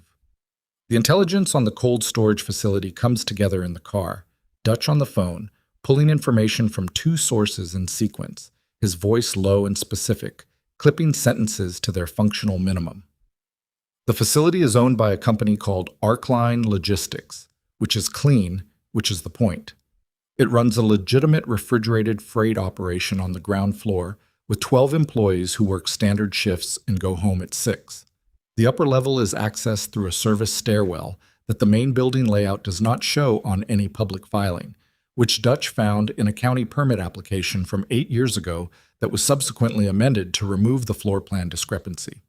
The amendment was filed by a construction firm that has done work for 3 Halcyon-affiliated properties. 4 confirmed contractors on the upper level, Dutch says. 1 more possible. Lena would have had access to our surveillance count, and she had 4 hours to communicate it. So assume 5, Roman says. And Frame's specific location? Northeast corner? There's a climate-controlled storage room that's been converted. The permit application shows it as a secure document archive, which it isn't. Roman looks out the window at the freeway and the lit industrial sprawl of North Las Vegas, extending in both directions, warehouse after warehouse under sodium lights, the specific aesthetic of a part of a city that exists to do things that other parts of the city don't want to see being done. Felix, he says. Already called, Dutch says. He's staging at the perimeter with a 2-man unit. Mara is in the back seat. She is not supposed to be in the car. This was not discussed, and no one explicitly agreed to it, but she walked out of the lobby with them and got into the vehicle and nobody stopped her, and she is choosing to read this as consent rather than oversight. She has the documentation package on a drive in her jacket pocket.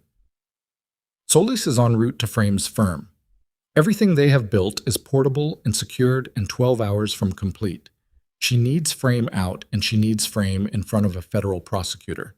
And she needs that to happen before the Carranza deadline Thursday morning. She counts hours.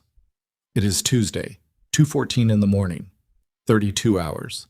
The staging point is 3 blocks from the facility, a parking lot behind a decommissioned freight depot that Dutch cleared an hour ago.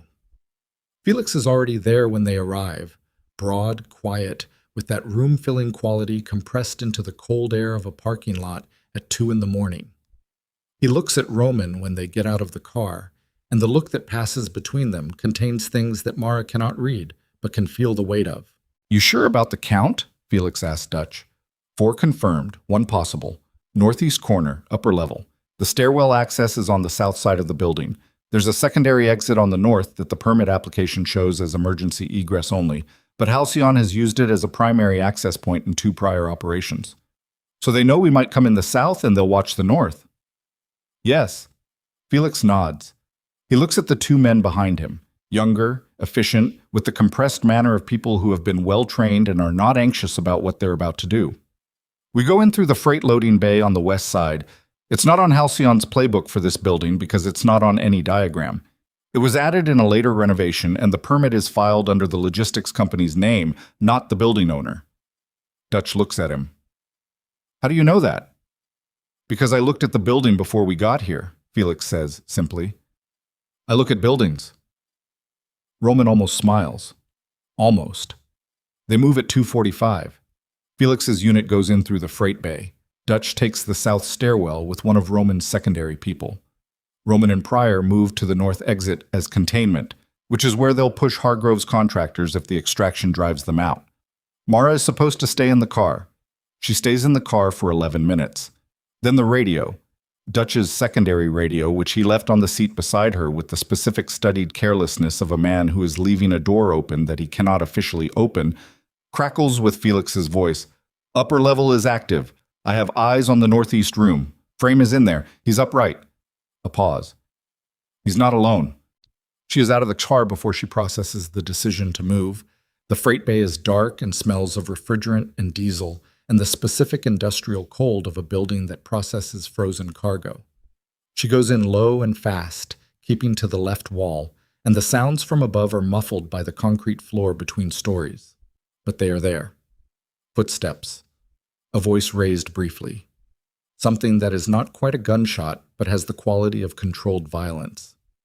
She finds the internal stairwell Dutch identified. She goes up. The upper level is a corridor of converted storage rooms, temporary lighting strung along the ceiling, the floor bare concrete. Felix's two-man unit has two of Hargrove's contractors face down at the far end of the corridor. Dutch is not visible. Pryor is moving through from the north exit. The northeast room is at the end of the corridor. The door is closed. And standing in front of it, with a phone in one hand and a weapon in the other, is a woman in her mid-40s with close-cropped gray hair and the expression of someone who has been caught and is deciding whether the decision has been made for her or whether she still has a choice. Mara stops. She has never seen Lena Parrish before. She has only the description Dutch gave her, which was accurate as far as it goes, but which did not prepare her for the specific reality of standing 6 feet from the person who has been dismantling everything she built for the last week, and understanding that this person looks, in the flat industrial light, completely ordinary, not monstrous, not calculating, just a woman in her mid-40s who is very tired and who has been carrying something heavy for a long time and is now at the moment where the carrying ends. He's in the room, Lena Parrish says. Her voice is steady. She is talking to Mara, which is interesting, not to Pryor, who is closer, not to the air in front of her, but directly to Mara. Frame. He's fine. He doesn't know much. Hargrove was using him as leverage, not for information. Mara does not move. What are you doing right now? Deciding, Lena says, what your options are. Whether I have any. From down the corridor, Pryor's voice. Parrish. Flat. Not a greeting. Lena doesn't look at him. She keeps looking at Mara. You're the one who figured it out. Dutch figured it out. Dutch confirmed it. You started the question. Something in Lena's expression shifts, not softening exactly, but changing register, moving from the flatness of pure decision-making into something slightly more complex. You're smarter than Hargrove expected. He told me you were, actually. He said that was what made you a good target. Smart enough to be useful, not smart enough to see past what he showed you. He was wrong, Mara says. Yes. Lena looks at her for a moment. He's been wrong about a lot of things recently, including trusting you to hold this position. Lena laughs. It is a short sound, dry, without warmth, but it is real, genuinely real, the first real thing in the room. He didn't trust me. He owned me. There's a difference. She shifts the hand holding the phone. He has documentation on something I did 6 years ago, before Roman. It would end things for me if it surfaced. That was the arrangement. What did he offer you to get out from under it? Nothing. Lena looks at her. He offered me nothing. That was never a negotiation. He just owns pieces of people and uses them until they break or become useless, and then he discards them. I knew that. I stayed anyway because the alternative was worse. She pauses. Until it wasn't. Mara reads the pause. What changed? He told me last week that when this is over, Lena Parrish says, the documentation surfaces regardless, because live leverage is useful and resolved leverage is a liability. He was going to use what he had on me to close the investigation if anything came back at him. Her voice is entirely without drama. I was the exit strategy for a situation I built for him. The corridor is quiet. Down at the far end, Felix's unit has the two contractors secured. Dutch has not appeared from wherever he went. Pryor is behind Mara, not moving. Open the door, Mara says. Lena looks at her for one more moment. Then she steps aside, puts the phone in her jacket pocket, and holds the weapon by the barrel toward Pryor, who takes it. She opens the door. Walter Frame is sitting in a folding chair in the middle of a bare concrete room under a single work light. He is wearing his coat, which means he was taken in the parking structure and brought here without time to remove it, and his hands are zip-tied in front of him, and there is a bruise high on his left cheekbone that is the only evidence of anything physical. He looks up when the door opens. His eyes go to Mara, and something in his face does what 73-year-old faces do when relief arrives after a long wait.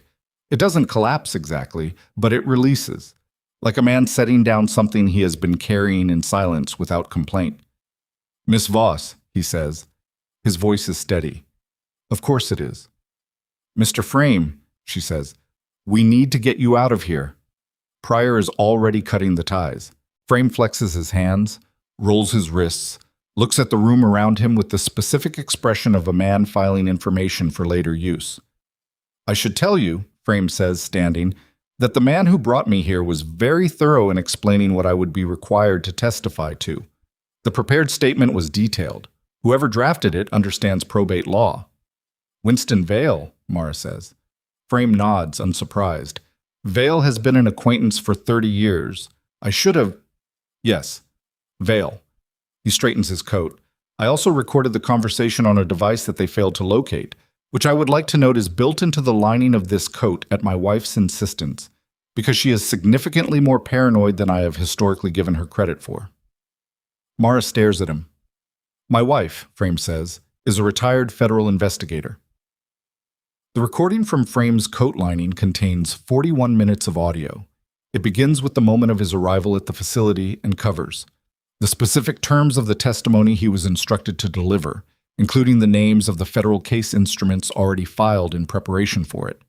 A conversation between two Halcyon contractors about the timeline Hargrove had set for Frame's subsequent voluntary departure from Las Vegas, and most significantly, a phone call made in Frame's presence that Frame was apparently intended not to understand because it was conducted partly in a business dialect that the caller assumed Frame did not speak. Frame speaks it. He is fluent. His wife is from the same region. The call was between a Halcyon contractor and an attorney named Winston Vale, and it covers, in 38 seconds of clipped efficient speech, the disposal of Frame after the signatures were secured, the contact information for the federal grand jury intermediary that Hargrove has already compromised, and a reference to a file described only by number that Vale confirms has been sent to the contingency address. They're outside in the parking lot, Frame in the back of a car with Pryor, when Felix comes out of the north exit. He is moving at a pace that is slightly faster than his usual pace, and his hand is at his jacket, and his face has the look of a man who has just received information that he is carrying with extreme care because of how much damage it could do if he drops it. He reaches Roman and says something low. Mara is close enough to hear it. The fifth contractor, Felix says, the one we weren't sure about. He was inside the northeast corridor the whole time, behind the door at the end. He didn't engage with us. Why not? Roman says. Because he wasn't Halcyon. Felix looks at him steadily. He's Metro Police, Detective Grade. He had a badge and a service weapon and a personal phone that has Lena Parrish's number in it, called 6 times in the last 3 days. Roman goes very still. Mara looks at the building behind them. Lena Parrish is inside, in Pryor's custody, waiting for Roman to make a decision about what comes next. And inside the northeast corridor is a Metro Police detective who was in a facility being used to hold a kidnapped civilian and who was there, apparently, not as law enforcement responding to a crime, but as something else entirely. Hargrove has someone inside Metro, Roman says. It is not a question. He has someone inside Metro who was here tonight, in this building, Felix says, which means he knew we were coming. He knew we were coming, Roman says, and he let us come anyway. The three of them, Roman, Felix, Mara, stand in the parking lot in the 250 in the morning cold, and they all arrive at the same conclusion at approximately the same moment, which is, this was not a failure of Hargrove's security. This was the setup for something else, and Frame's extraction went too smoothly, and Lena Parrish stepping aside and opening the door was not the act of a woman who had decided to change sides. It was the act of a woman following a different set of instructions, and everything they have just done. The extraction, the recording, the documentation, the movement of every key piece of evidence to Frame's firm has been watched and logged and is now known to a Metro police detective who is, at this moment, standing inside a building making a phone call. The paralegal, Mara says. Solis, the documentation package at Frame's firm. Roman is already on his phone. It rings 7 times. 8. Voicemail. He calls the firm's main line. It rings. It rings. He calls Dutch. Dutch picks up on the first ring. His voice, when he speaks, has the specific quality she has heard only twice before. The quality of a man delivering information that he wishes he did not have. The firm's secure storage was accessed 40 minutes ago, Dutch says. The paralegal is fine. She's in her car in the parking structure, so someone told her there was a gas leak and evacuated the floor. She's been trying to reach us. A pause. The documentation package is gone. Everything Solis produced, everything Mills produced, all of it. The parking lot is completely silent. The drive, Mara says. She puts her hand in her jacket pocket. The drive is there. Her fingers close around it. She pulls it out and looks at it and then looks at Roman, and what she says is, I made a copy before Solis left. I didn't tell anyone because... She stops. She looks at Dutch's car, at Pryor's car with Frame in the back, at Felix, at the building behind them with a compromised Metro detective inside it. She looks at Roman. Because I didn't know who to tell, she says. Roman holds her gaze. His face in the parking lot light is the face of a man who has had a very specific kind of night. The kind that doesn't end when the physical danger passes, but continues in the secondary damage. The tallying of what has been lost and compromised, and what it will cost to operate in a world where the losses are now structural. How complete is it, he says. 80%, she says. The last 22 hours of Solis's analysis, the Hartwell template company link, the Winston Vale beneficial ownership chain. Those aren't on it. She hadn't transferred them to the portable drive yet when I copied it. Can Solis reproduce it? If she still has her source materials and her equipment, yes. In 6 to 8 hours. And if Hargrove's people have already reached her? Mara does not answer this, because the answer is in the question. Roman turns to Felix. He looks at him for a moment, the look that she has come to understand as the specific register of 2 people who have been through enough together that whole conversations can be compressed into a glance. Felix nods. Go, Roman says. Felix and one of his 2 men get back into a car, and it is moving before the doors are fully closed. The remaining man from Felix's unit moves toward the building entrance. Roman looks at him. The detective. I know, the man says. He goes in. Roman looks at Mara. She looks at the drive in her hand. It is a small thing, rectangular, black, weighing almost nothing, and it contains 80% of what they need to end this, which is not the same as what they need. And the gap between 80% and complete is, at 2:58 in the morning with a compromised Metro detective and a missing evidence package, and a Thursday deadline that is now approximately 29 hours away, a gap the size of everything. Cole is going to move the deadline, she says. Yes. He doesn't need Thursday anymore. He knows where the documentation is, or isn't. He knows Frame is out of the facility, which means Frame will talk, but talking is slower than a signed confession, and he knows that too. She turns the drive over in her hand. He's going to move before we can complete the package. He's going to move tonight. Roman looks at her. Which means, she says, we have to stop trying to build a case and start setting a trap. He is quiet for a moment. The parking lot is still and cold, and the sodium lights make everything the color of old photographs. What kind of trap? He says. She looks at him. At this man who dismantled the Carranza negotiation without hesitation, who drove to a cold storage facility in North Las Vegas at 2 in the morning to extract a 73-year-old attorney he has never met, who stood in a lobby and received the news of a 6-year betrayal and held it in his body without putting it on anyone else, who has been making the decision every time there has been a decision to make that costs him the most and moves her forward. She has one piece of leverage left. 1. Cole Hargrove does not know about the drive in her hand, and he does not know that Frame's coat contains a recording, and he does not know that Mara Voss, who he selected 3 years ago for qualities that he believed made her useful and controllable, has spent the last week building a case so thorough that even 80% of it, combined with 41 minutes of audio and a 73-year-old attorney who is at this moment in the back of a car, composing himself with the quiet dignity of a man who has something to say and knows exactly where he's going to say it. Even that is enough, if she can get it in front of the right person, at the right time in the right way. Cole has been hurting her. For 3 years he hurted her, and for the last week he has been hurting her, and she has been moving exactly the way he calculated she would move, taking the paths he left open and avoiding the ones he blocked, and building toward a submission that he was always, from the beginning, planning to intercept. She is done being hurted. "I'm going to call him," she says. Roman's expression does not change, but something underneath it does. A recalibration, a rapid internal movement that settles into something she can only describe as the look of a man who has just revised his understanding of the situation and found the revision clarifying. "He'll have the line traced," Roman says. "He'll know where you are in—" "I know," she says. "I want him to know where I am." She holds the drive. "I want him to think he has everything. I want him to believe that the documentation is destroyed, that Frame won't be believed without it, and that I'm alone and out of moves." She looks at Roman steadily. Because when Cole Hargrove thinks he has won, he talks. You know what he told Joelle Whitmore? He told her everything, every detail, because he needed her to understand the full scope of what he'd done. Needed her to know exactly how thoroughly she'd lost. She pauses. That's not arrogance, that's compulsion. It's the one thing he can't stop himself from doing. Roman is very still. "And when he talks," Mara says, "I'm going to record every word of it." The parking lot is quiet around them. Somewhere in the distance, the city makes its usual sounds.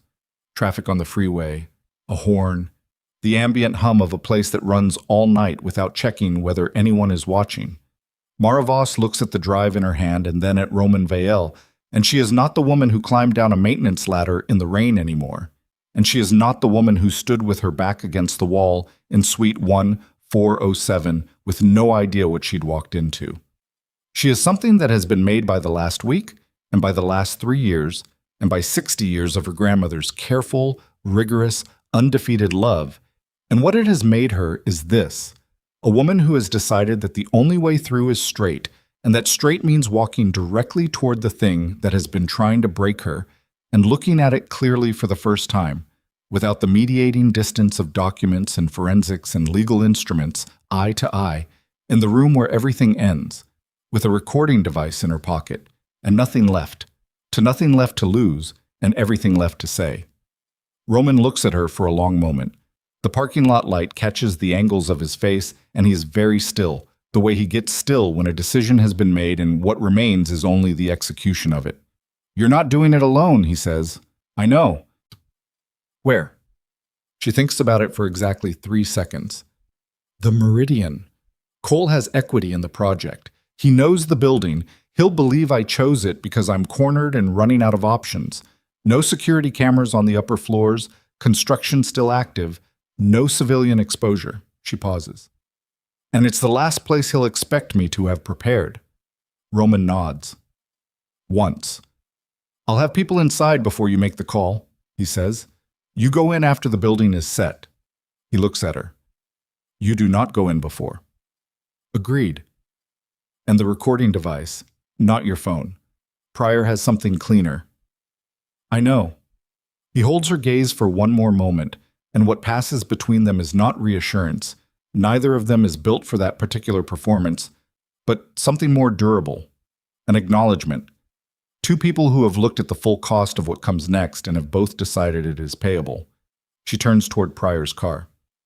"Mara," Roman says. She stops. "What you said about Cole. That he can't stop himself from talking when he thinks he's won." Roman's voice is quiet and entirely level. "Make sure he thinks he's won." She looks back at him over her shoulder.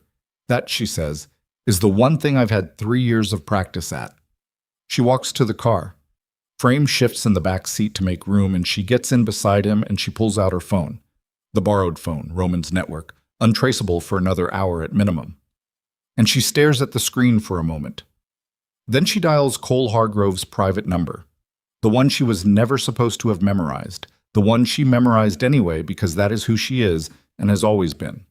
A woman who pays attention to everything, especially the things she's not supposed to notice. It rings twice. He picks up. "Mara," he says. And the warmth is back, that specific calibrated warmth, the frequency she spent 3 years learning to believe in. "I was wondering when you'd call." "I need to meet," she says. Her voice is flat, exhausted, carrying the specific texture of a woman who has run out of road. It is not entirely performance. A pause. She can hear him thinking, which means he is deciding whether to let her hear him thinking, which means he has already decided to say yes. "The meridian site," she says. "1 hour." Another pause. Shorter. "1 hour," Cole Hargrove says. She ends the call and looks at the windshield and the dark parking lot beyond it, and the city glowing amber and endless on the horizon, and she breathes. In, out, deliberate, the way her grandmother taught her to breathe before the hardest problems. Like, you have time, even when you don't, especially when you don't. The Meridian Casino at 3:40 in the morning is a cathedral of unfinished things. 400,000 square feet of steel and concrete and ambition that hasn't yet been told what shape to take. The rain came back an hour ago, the kind of rain that doesn't announce itself but simply arrives and commits. And it comes through the open floors and angled sheets that catch the emergency generator lighting and turn it into something almost beautiful if you're the kind of person who can afford to notice beauty right now. Mara is not that kind of person right now. She goes in through the west entrance, the one that the construction crew uses, with a keycard that Dutch sourced in 40 minutes through a channel she did not ask about. The ground floor is dark and smells of wet concrete and the specific mineral cold of a building that has not yet been heated, and her footsteps on the bare floor make a sound that she regulates consciously, heel to toe, weight distributed, the way Pryor showed her in the car on the drive over while he taped the recording device to the inside of her left forearm, running the pickup wire up toward her collar, testing the levels twice. "You'll feel it if it's working," Pryor had said. "Small vibration, once every 30 seconds. She feels it now. It is working. Roman's people have been in the building for 47 minutes. She knows this because Roman told her when he put her in the elevator, and she knows the 47 minutes matters because it means the building has been walked, the sight lines assessed, the positions set. She does not know exactly where they are, which is intentional. She cannot perform not knowing if she knows, and Cole Hargrove has been reading her for 3 years and will read anything she performs. She takes the east stairwell to the main gaming floor, 4 flights up, the stairs temporary and metal and ringing slightly under her weight.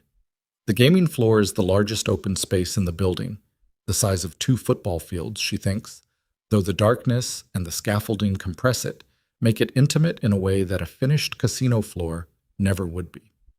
The generator lights are strung on temporary rigs at 12-foot intervals, and they pulse slightly in the power fluctuation caused by the rain, a slow strobe effect that makes the shadows move. She finds the center of the floor and she stops and she waits. She has been waiting for 3 years, in a different sense. This kind of waiting she knows how to do. Cole Hargrove arrives at 4:03. She hears him before she sees him.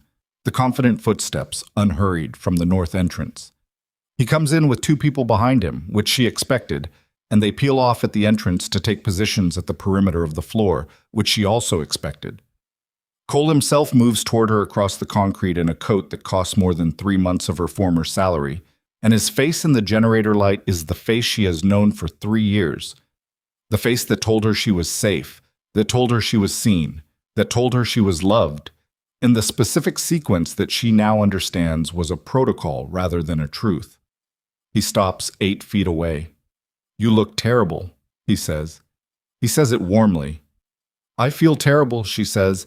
She says it like a woman who is out of moves.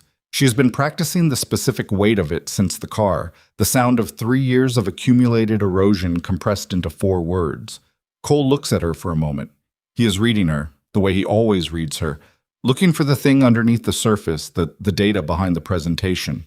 She holds herself still and lets him look and gives him what she has prepared, which is the truth of her exhaustion, the truth of the last week, the truth of the parking lot an hour ago when she understood that the documentation was gone, and underneath those truths, the calculated architecture of everything else. "You called me," he says, "which means you've run out of other calls to make." "Yes." "The documentation is gone. Your forensics expert is gone. Frame..." He pauses. Frame walked out of that facility on his own, which I'll admit I didn't plan for, but Frame without documentation is a 73-year-old attorney with a bruise on his face and a story that a competent defense files under disoriented witness.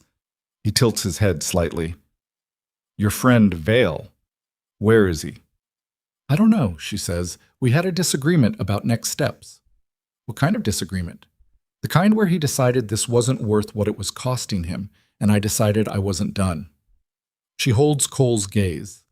He has a business negotiation tomorrow morning that he apparently values more than whatever this is. Cole is quiet for a moment. He is deciding whether to believe this, and she can see him running the calculation, checking it against everything he knows and everything Lena Parrish gave him and everything the Metro detective observed and everything his own read of her is telling him. He decides to believe it. She can see exactly when he decides. He takes 2 steps closer, 5 feet now. Close enough that she can see the specific quality of his eyes in the generator light, which is the quality she spent 3 years misreading as care. "Here's what I want you to understand," he says, and his voice has shifted. Still warm, but differently warm. The warmth of a man who has stopped performing and is now simply narrating, because the performance is over, and narration is what he does when the performance is over, when the situation has resolved in his favor. And the only thing left is to make sure the other person understands the full scope of what happened. Lena was right. Frame was right. Joel Whitmore was right. He cannot stop himself. "Your grandmother built something remarkable," Cole says. "Eleanor Voss was not a clean woman. I meant that when I said it before, and I mean it now, and the documentation on where the original capital came from would be professionally fatal for you if it surfaced. I'm not going to surface it. That was never the goal." He moves another step, 4 feet. "The goal was always the estate. Not you specifically. You were the mechanism. I identified the estate first, and then I identified you. That order matters, and I want you to understand it because I think you deserve the truth of it." "You chose me because I was the heir," she says. "I chose you because you were accessible and intelligent and sufficiently isolated that the process would be clean." He says it without cruelty, factually, in the tone of a man discussing a project management decision. Diana Cross was the proof of concept.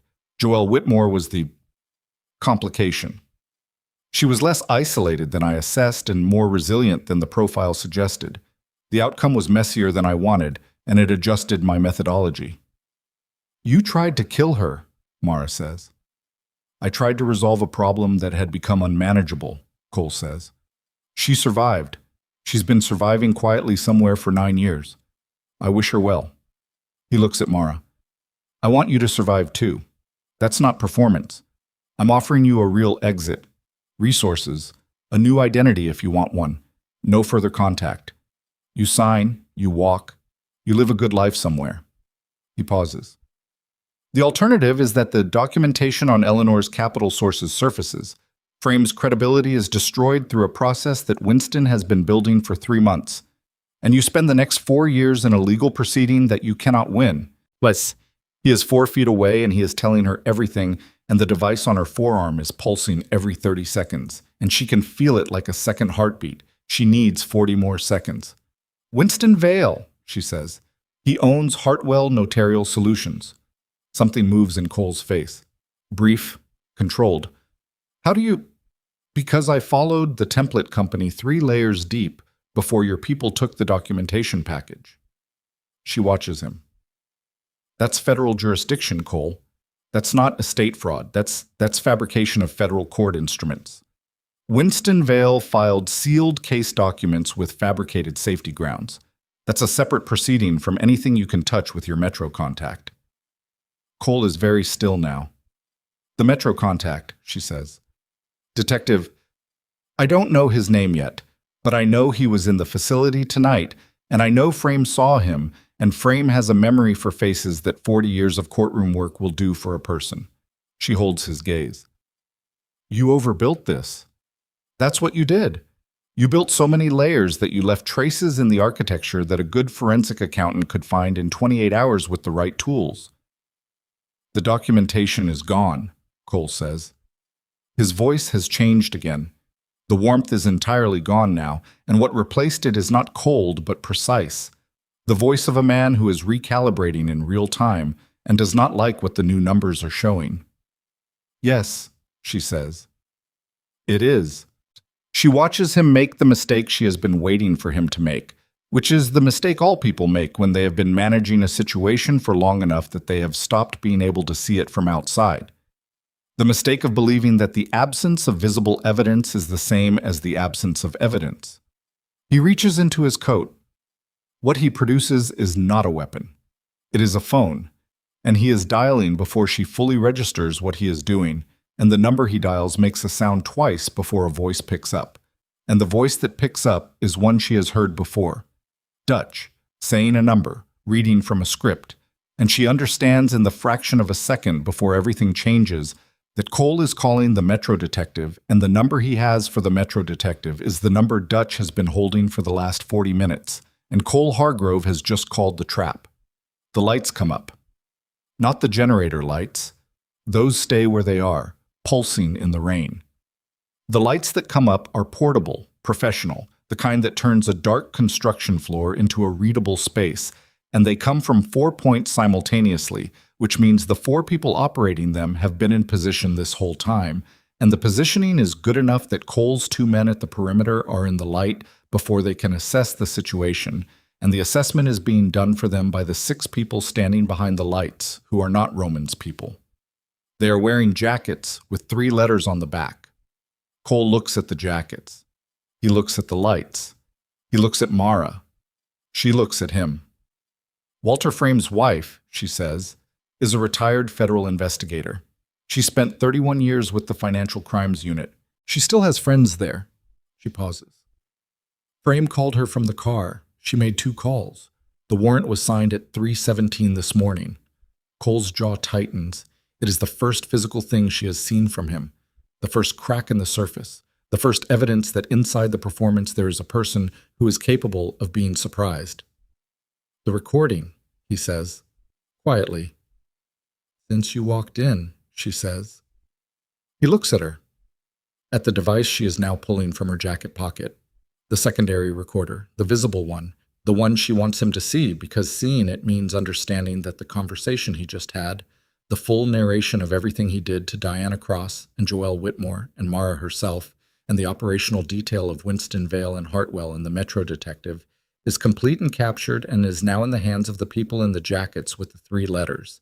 And then, from the north entrance, the same direction Cole came from, there is the sound of running, which is wrong, which is outside the plan, and Mara registers it half a second before everyone else does because she has been listening to this building's sounds for 30 minutes, and this sound is new.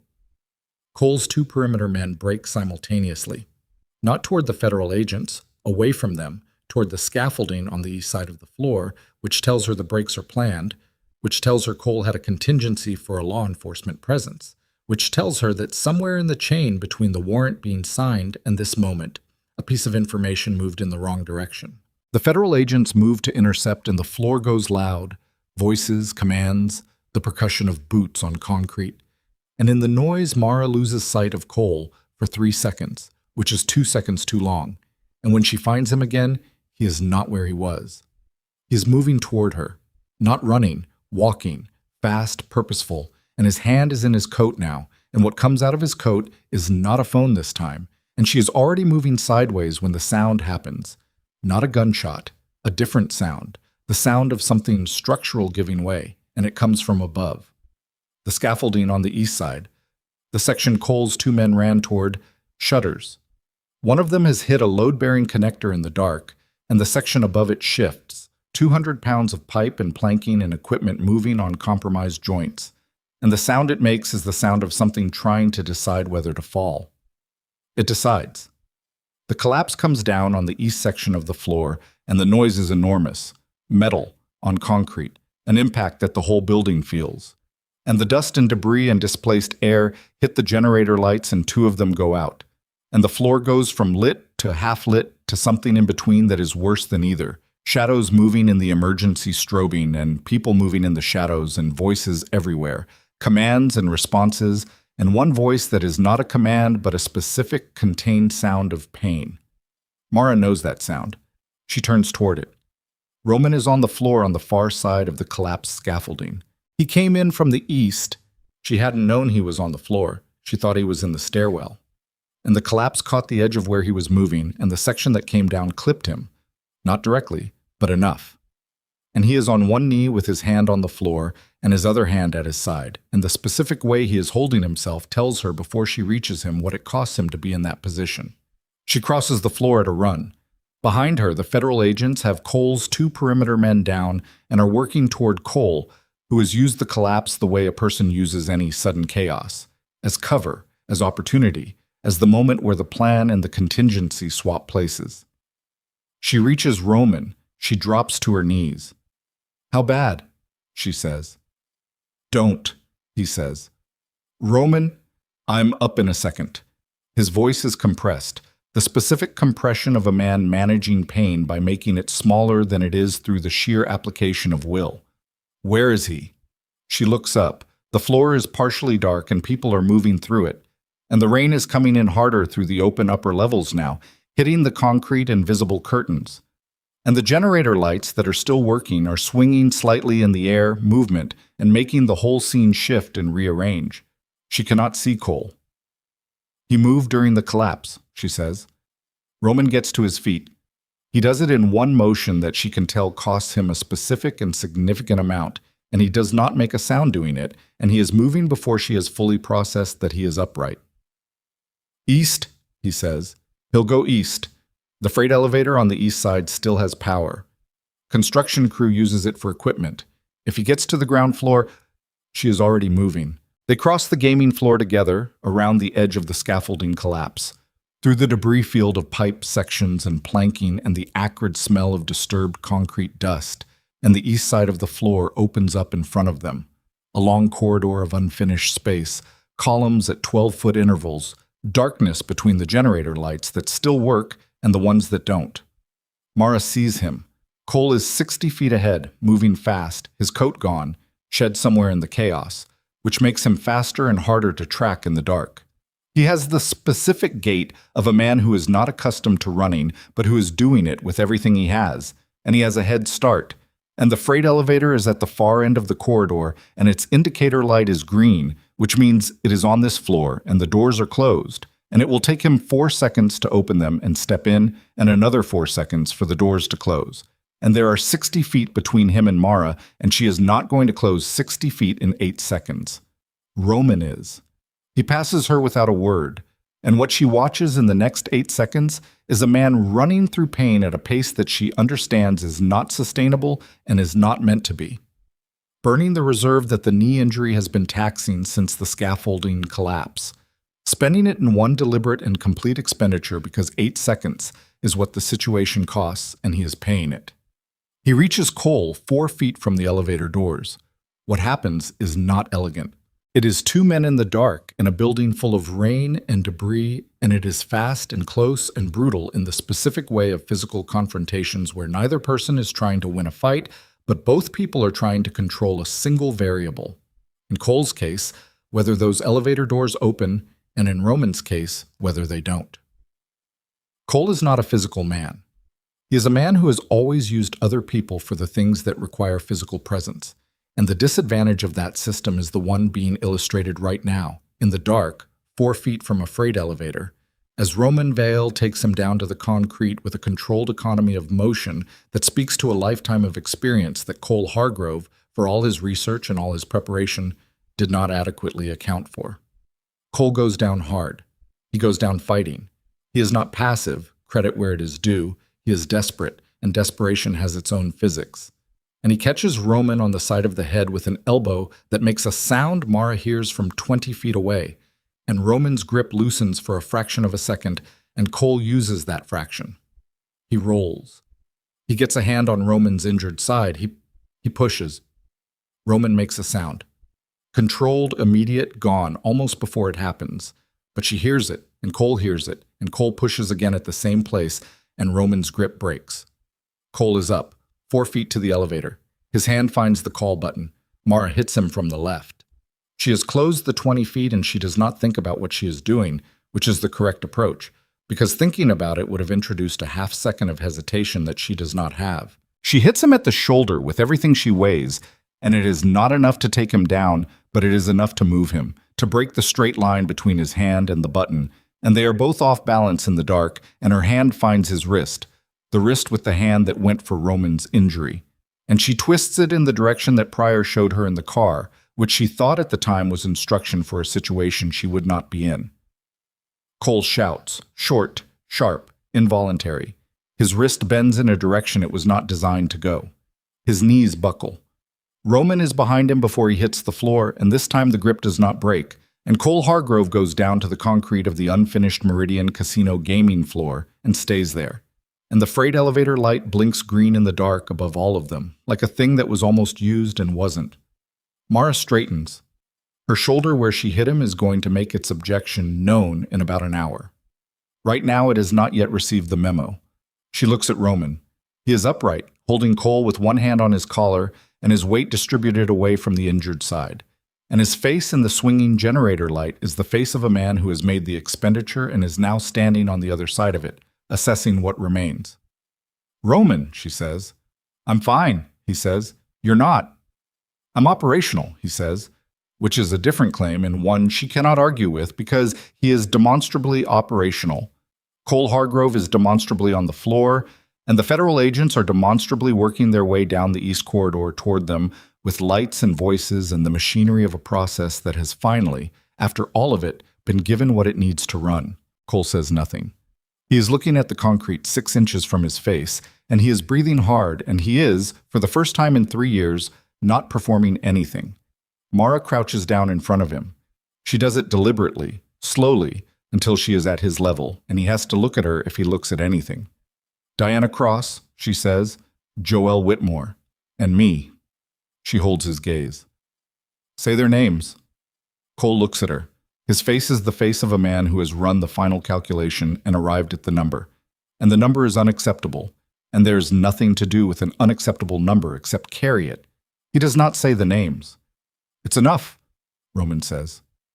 Quietly, above her. She looks up at him. He's looking at her, not at Cole, with the specific steadiness of a man who has learned the difference between what is necessary and what is additional, and is offering her the distinction as a gift rather than a limit. She stands up. The federal agents arrive around them, 4 of them, efficient, with the procedural clarity of people who have a warrant and a plan, and the audio recording from Mara's forearm already transmitted to their case file.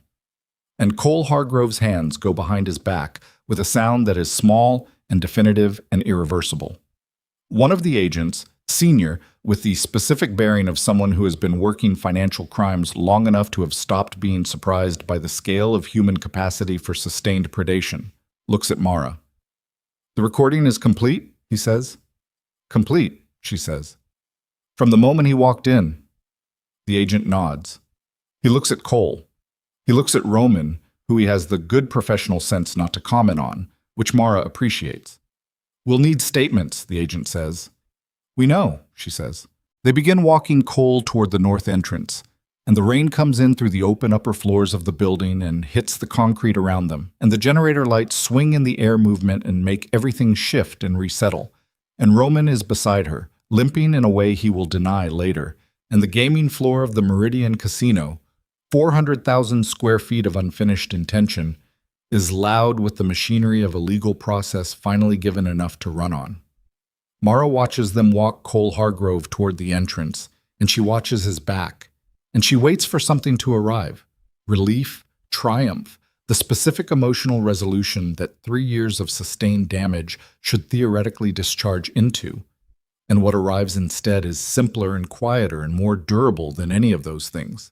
She is still standing. She reaches into her jacket pocket. The drive is there, 80% of a documentation package that is about to be supplemented by 41 minutes of audio and the testimony of 2 federal agents and a retired federal investigator's 31 years of professional credibility. 80% is enough, Roman says, beside her quietly enough that only she hears it. He's not going to talk his way out of this one. She looks at him. No, she says. He's not. From outside, through the open floors, the Las Vegas Strip blazes below them, orange and white and relentless. The city doing what the city does, running all night, keeping its own score. And somewhere in the building, in a stairwell or a corridor or the East Freight elevator that never opened, one of the generator lights finally gives out, and the section of floor where Cole Hargrove was just standing goes dark and stays dark. And the darkness is not dramatic. It is simply the absence of something that was never meant to be permanent. Mara looks at the space where the light was. Then she looks away, because some absences don't require witnessing. The senior agent comes back across the floor toward them.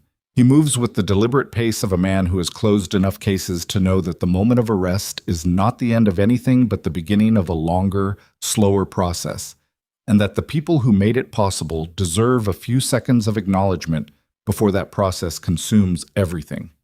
Hargrove's in custody, he says. His 2 men are secured. We have the audio, we have the warrant, and we have an assistant U.S. attorney who has been awake since 2 a.m. waiting for this call. He looks at Mara. You should know that the Metro detective, the one from the facility tonight, he made a call from inside the building approximately 12 minutes before we executed. We anticipated it. His outgoing traffic was rerouted.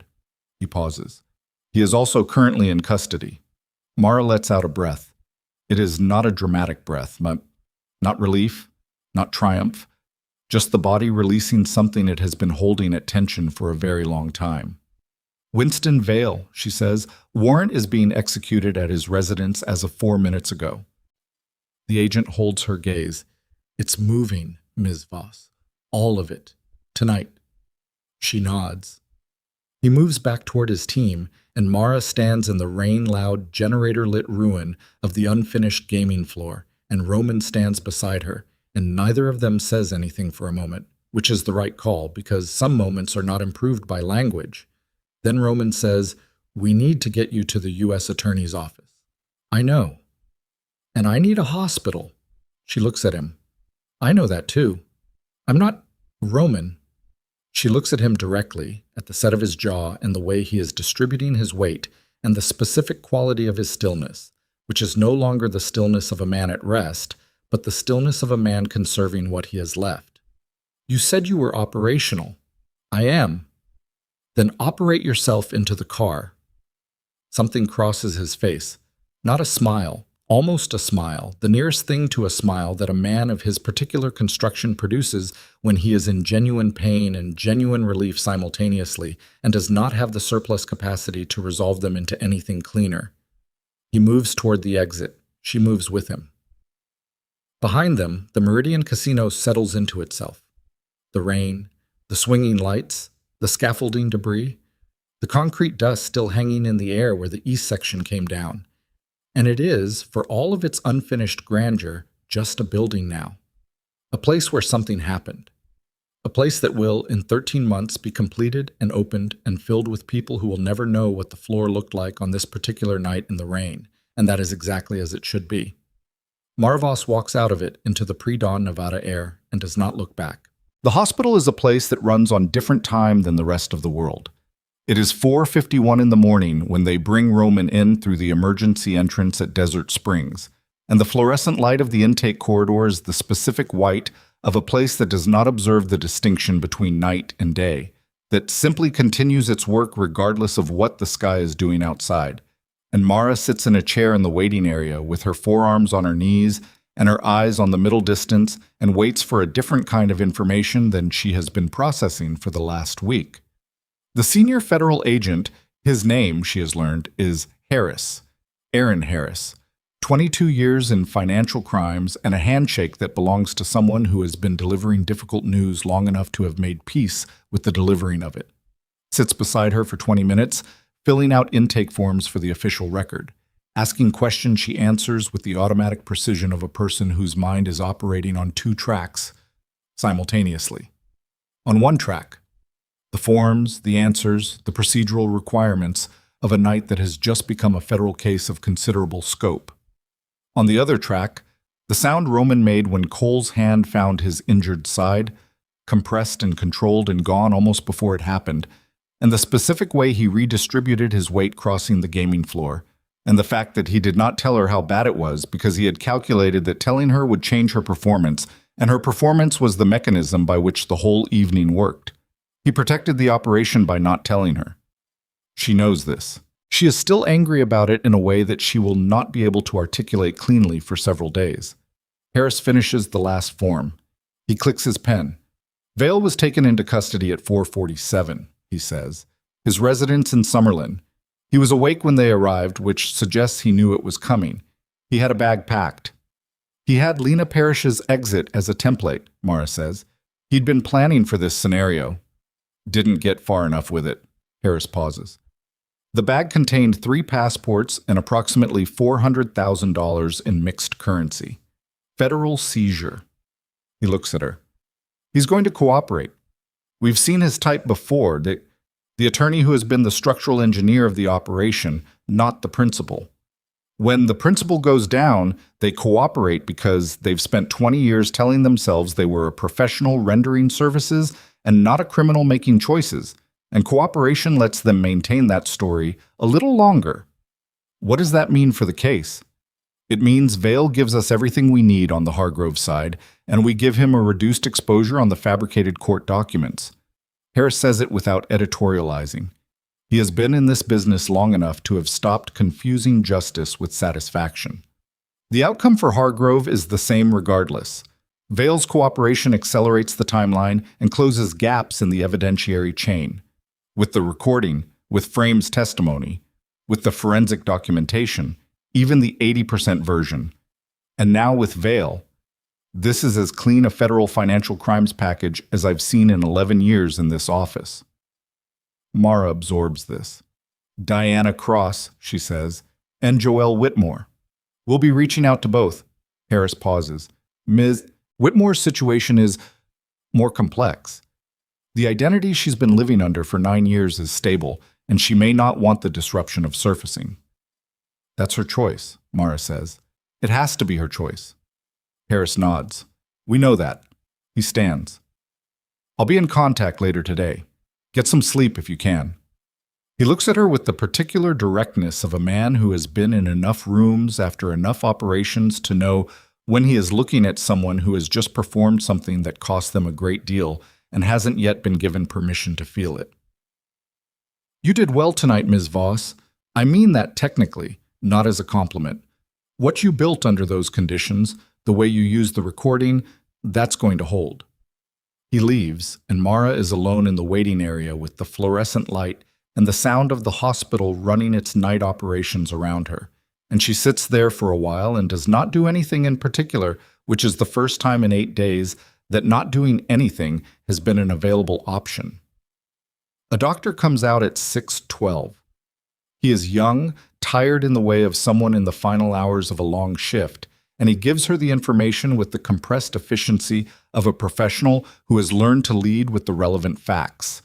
2 cracked ribs, a torn lateral ligament in the left knee, moderate concussion from the elbow impact. None of it life-threatening. All of it requiring rest that she doubts Roman will consent to with any particular grace. He's asking for you, the doctor says. She goes in.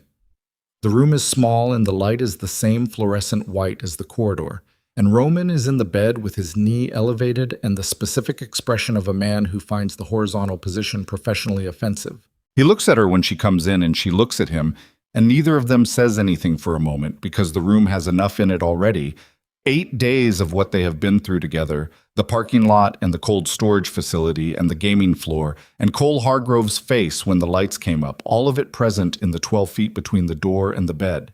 She pulls the chair from the corner and sits beside him. Vale is cooperating, she says. I heard. Harris called. Your ribs. Our ribs. And the knee. Also mine. He looks at her. The recording. Complete. Harris says it's the cleanest package he's seen in 11 years. Roman is quiet for a moment. He looks at the ceiling with the expression of a man doing an accounting that involves more columns than a hospital room is designed to contain. Lena, he says. Mara waits. She's in the wind, he says. She had 4 hours and a prepared exit, and she used both. He pauses. I'm not going to find her. No. I've been thinking about whether I'd want to. She looks at him. What did you decide? He is quiet for a long moment. The hospital runs its sounds around them.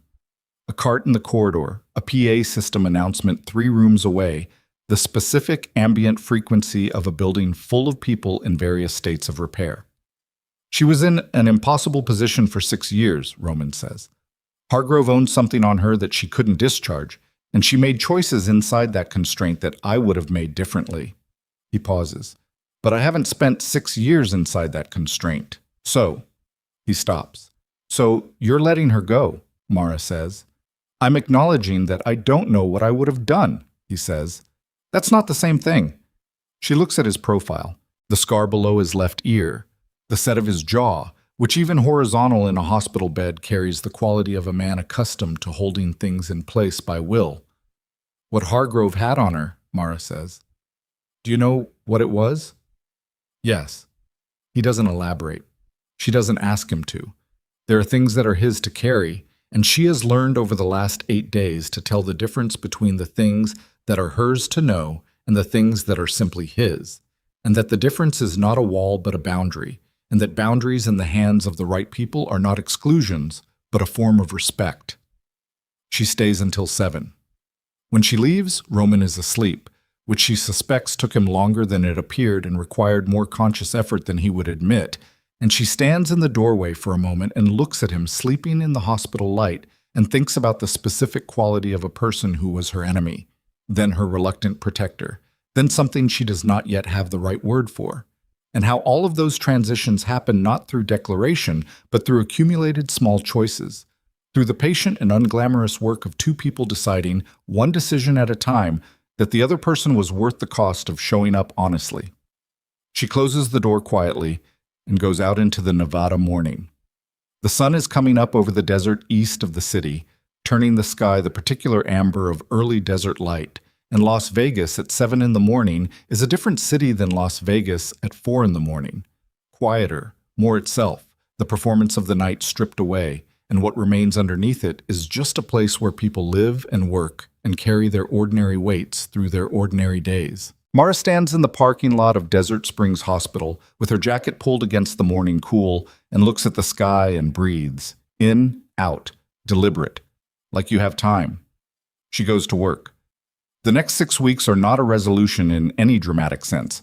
They are paperwork, depositions, calls with Harris and the assistant U.S. attorney, a forensic accounting review of Eleanor Voss's estate that Vera Solis completes in Henderson, with a replacement equipment set that Dutch sources in 36 hours. Solis reconstructs the missing 22 hours of analysis in 4 days. The completed documentation package is submitted to the Federal Financial Crimes Unit on a Wednesday morning, and Harris calls Mara that afternoon and says, simply, "It's in. It's going to hold." Cole Hargrove's first appearance in federal court is on a Thursday, 3 weeks after the meridian. He enters the courtroom in the specific manner of a man who has decided that bearing is the last currency available to him and is spending it carefully, and Mara is in the gallery behind the prosecution's table, and when he walks in, she watches his face for the moment he registers her presence. It comes at the 3rd row. He sees her. His expression does not change, but his step does. A fraction, a half-beat, something that only a person who has spent 3 years learning the granular vocabulary of his physical performance would detect.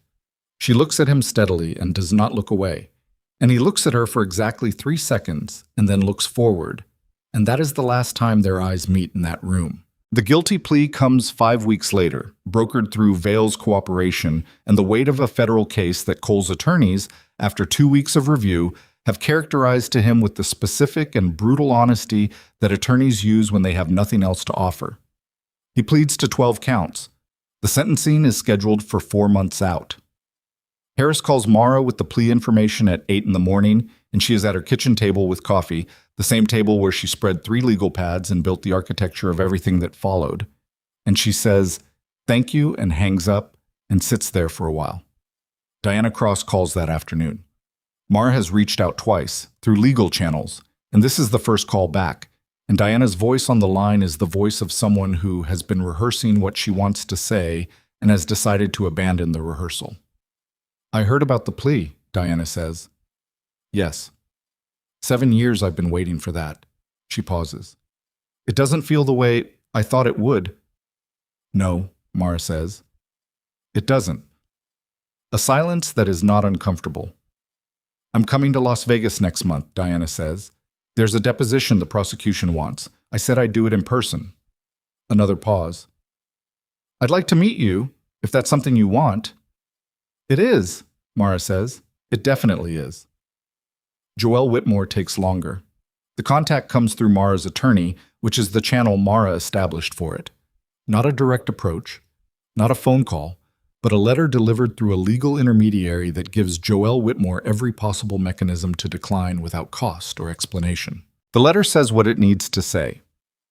Who Mara is, what happened, what has been built from the wreckage of it, and what Joelle Whitmore's role in that building might look like if she wants one.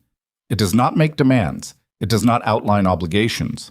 It is, as Walter Frame described it when Mara showed him the draft, a door left open, not a door pushed. 3 weeks after the letter is sent, a reply comes.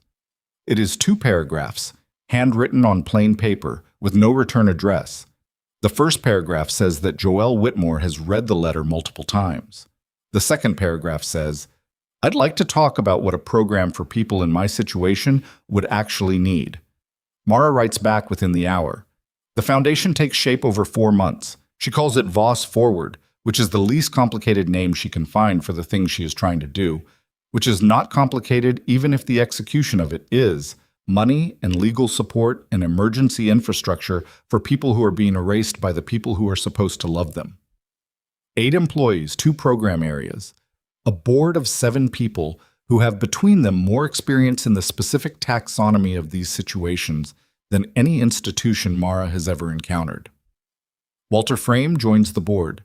He shows up to the first meeting in the same coat he was wearing the night he was held in the North Las Vegas facility, because he is a man of deliberate habits, and because the coat, as he tells Mara privately before the meeting, is now his reminder of what 73 years of principled practice is actually for. She hugs him. He accepts it with the slightly formal dignity of a man who is not expecting it, and is more moved by it than he will directly acknowledge. "Eleanor would have approved of this," he says. "I know," Mara says. "She would have had notes on the fiscal projections." Frame almost smiles. "She would have had notes on everything," he says. "She always did." Roman comes to the first board meeting as an observer, not a member. He sits in the back of the room in a chair that is slightly too small for him and listens to 7 people talk about emergency shelter capacity and legal aid funding and the specific operational requirements of financial coercion cases with the attentiveness of a man who is not performing interest but genuinely has it. Mara watches him from the front of the room during the discussion and thinks about the particular quality of a person who can sit quietly in the back of a room full of things that are new to them and simply absorb. Afterward, in the parking lot, he says, "The legal aid component, the funding model for the first 18 months. What about it?" "It's undercapitalized, by about 30% based on comparable programs." He pauses. "I have a business that has been converting to legitimate operations for the last 3 months. There's liquidity in that process. I'd like to direct some of it here." She looks at him. "As a donor." "As a donor, he says. "Disclosed, transparent, with a full audit trail." He holds her gaze. No strings, no naming rights, no board seat. She is quiet for a moment. "Why no board seat?" she says. "Because the foundation's credibility depends on what it is, not who built it," he says. "And what it is has nothing to do with me." She looks at him for a long moment, at this man in the parking lot of a building in Henderson, where a foundation she built from the ruins of 3 years of sustained damage is meeting for the first time. And she thinks about the night in the hotel corridor when she was running barefoot and terrified and opened a door she was not supposed to open. And she thinks about the specific and unrepeatable chain of choices and accidents and costs that runs from that moment to this one. And she decides that the chain, in its entirety, including the parts that were terrible, is not something she would undo. Disclose, transparent, full audit trail, she says. Yes. And you'll let the board's financial committee review the source documentation. Whatever they need, she nods. Then yes. He nods back. Simple. The transaction completed in the manner of two people who have learned to trust each other through the specific pedagogy of shared difficulty, which is not a fast education but is a thorough one. Dutch, who has been standing 12 feet away with the studied non-attention of a man who is professionally present and personally somewhere else, catches her eye briefly and looks at the sky, which is the Nevada evening sky doing what it does in October sun, cooling fast, going amber, and then rose, and then the specific deep blue that the desert keeps for the last 20 minutes before full dark. It is the kind of sky that makes you stop for a moment regardless of what you are in the middle of. She stops for a moment. The Obsidian Crown Hotel is 20 minutes from the Henderson office, and they go there on an evening in late October that has the quality of a day that has decided not to demand anything from anyone. Not planned, not sentimental, they're in the area. Dinner with Frame and his wife, a walk after in the post-sunset cooling, and they pass the building and Mara stops on the sidewalk and looks at its facade, and Roman stops beside her without asking why. Because he has learned when she is processing something, and that processing is not a thing that needs to be interrupted. Do you want to go in, he says? She thinks about it, genuinely thinks about it, which takes longer than a simple question should, because the answer requires her to assess what the building is now versus what it was, and whether those two things are different enough to make the going in mean something different than it would have meant a week after that night, or a month after, when the memory was still the specific texture of terror. And nothing else. Yeah, she says, I think I do. The lobby is as it always is. The elevator rises to 14 without drama. The corridor is the corridor. Same carpet, same lighting, same particular hotel corridor silence that is the sound of a building full of people doing private things behind closed doors. She stops in front of 1407. She does not have a key card. She does not need one. The door is not going to open. And that is not the point of standing here, which Roman understands without being told, because he is standing slightly behind her and to the left, with his hands in his pockets and the quality of presence that has learned over the last months, when to be present and when to simply be near. She looks at the door. She thinks about the woman who came through it from the other side, barefoot, torn dress, bruise purpling on her cheekbone, running out of options and out of time and out of the particular kind of hope that requires other people's participation to sustain. She thinks about what that woman knew and what she didn't know, and what she could not have imagined standing in the 14th floor corridor of the Obsidian Crown Hotel in a thunderstorm with a stolen key card in her shaking hand. She could not have imagined any of it. Not the room, not Roman, not the week that followed, not the cost of it, not what it built. She could not have imagined Diana Cross calling her in the afternoon, or Joelle Whitmore's 2-paragraph letter on plain paper, or Walter Frame in the same coat at the first board meeting, or the foundation's name on the side of a building in Henderson, where 8 people show up every morning and do the specific and unglamorous work of making sure that what happened to Mara Voss and Diana Cross and Joelle Whitmore happens to fewer people, and costs them less, and leaves them with more in their hands when the worst of it is finally over. She could not have imagined standing here, 6 months later, with the ability to stand here meaning something entirely different than it meant the first time. The wrong room, she says. Roman says, behind her, You keep calling it that. It was the wrong room. It was the wrong key card, he says. The room turned out to be exactly right. She looks at the door for another moment. Then she turns, and he is there, and his face in the corridor light is the face she has been learning for 6 months. The scar, the dark eyes, The particular quality of stillness that is not absence but its opposite. A person so fully present that he has stopped needing to announce it. She has stopped needing him to announce it too.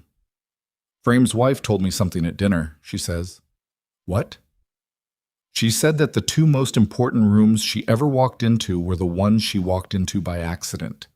Mara looks at him. She said her husband was in the second one. Roman is quiet for a moment. The corridor is quiet around them. Smart woman, he says. 31 years in federal investigations, Mara says. She sees things clearly. He looks at her. She looks at him. Outside, 14 floors below, Las Vegas is doing what Las Vegas does. Blazing and running and keeping its own hours, indifferent and spectacular, a city that has seen everything and judged nothing and continued regardless. Come on, Roman says. I know a place. Frame's been recommending it for weeks, and I've been running out of reasons to say no. She laughs. It is real and full and comes from somewhere that 6 months ago she could not have located in herself. A place that had been so thoroughly managed and diminished that she had stopped being able to remember it was there. It is there. They walk down the corridor together toward the elevator, and their footsteps on the hotel carpet make the particular sound of two people moving at the same pace without having to negotiate it, and behind them the door of suite 1407 stands closed and still and unremarkable, the way doors do when the stories that happen in front of them are finished. The elevator opens. They step in. The doors close. The corridor is empty and quiet, and the door of suite 1407 is just a door, and the number on it is just a number, and none of it holds any of what happened there except in the specific way that places hold things, not in their surfaces but in the fact of having been present, of having been the location where something irrevocable occurred, which is the only kind of memory a room can keep and the most important kind. The elevator descends. The lobby receives them. The city outside is the city it has always been, running all night, measuring nothing, keeping no score, asking nothing of the people who move through it except that they continue. They continue.